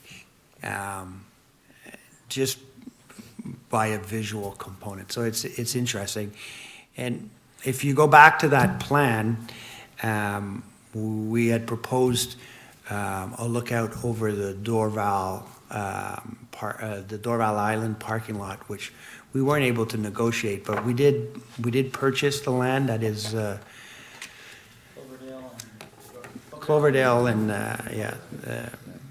and so we Pizzeria was, or exactly. yeah, right. It escapes me at this moment, the name, but thank you. Yeah, exactly. So that park is also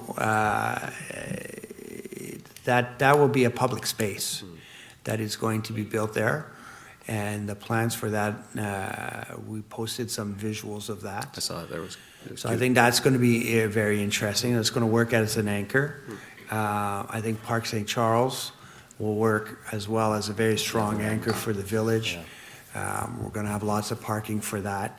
So that plan that we had developed, I don't know, I'm going to say 10 years ago, is really now just starting to come to fruition. And I think the only piece that left in that we haven't really looked at, and we will at some point, is maybe augmenting the parking in behind the markets, you know, maybe burying maybe a partial level underground with a level on top. I think that would be appreciated by our merchants and the people who frequent the village. I'm looking forward to it. Yeah, it sounds great. It's very encouraging. I just didn't see anything and wondered, No. so thanks, it's great.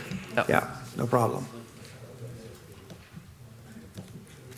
Okay, so with that, we will end our meeting. Thank you very much, everyone. We'll see you next month. Merci à tous.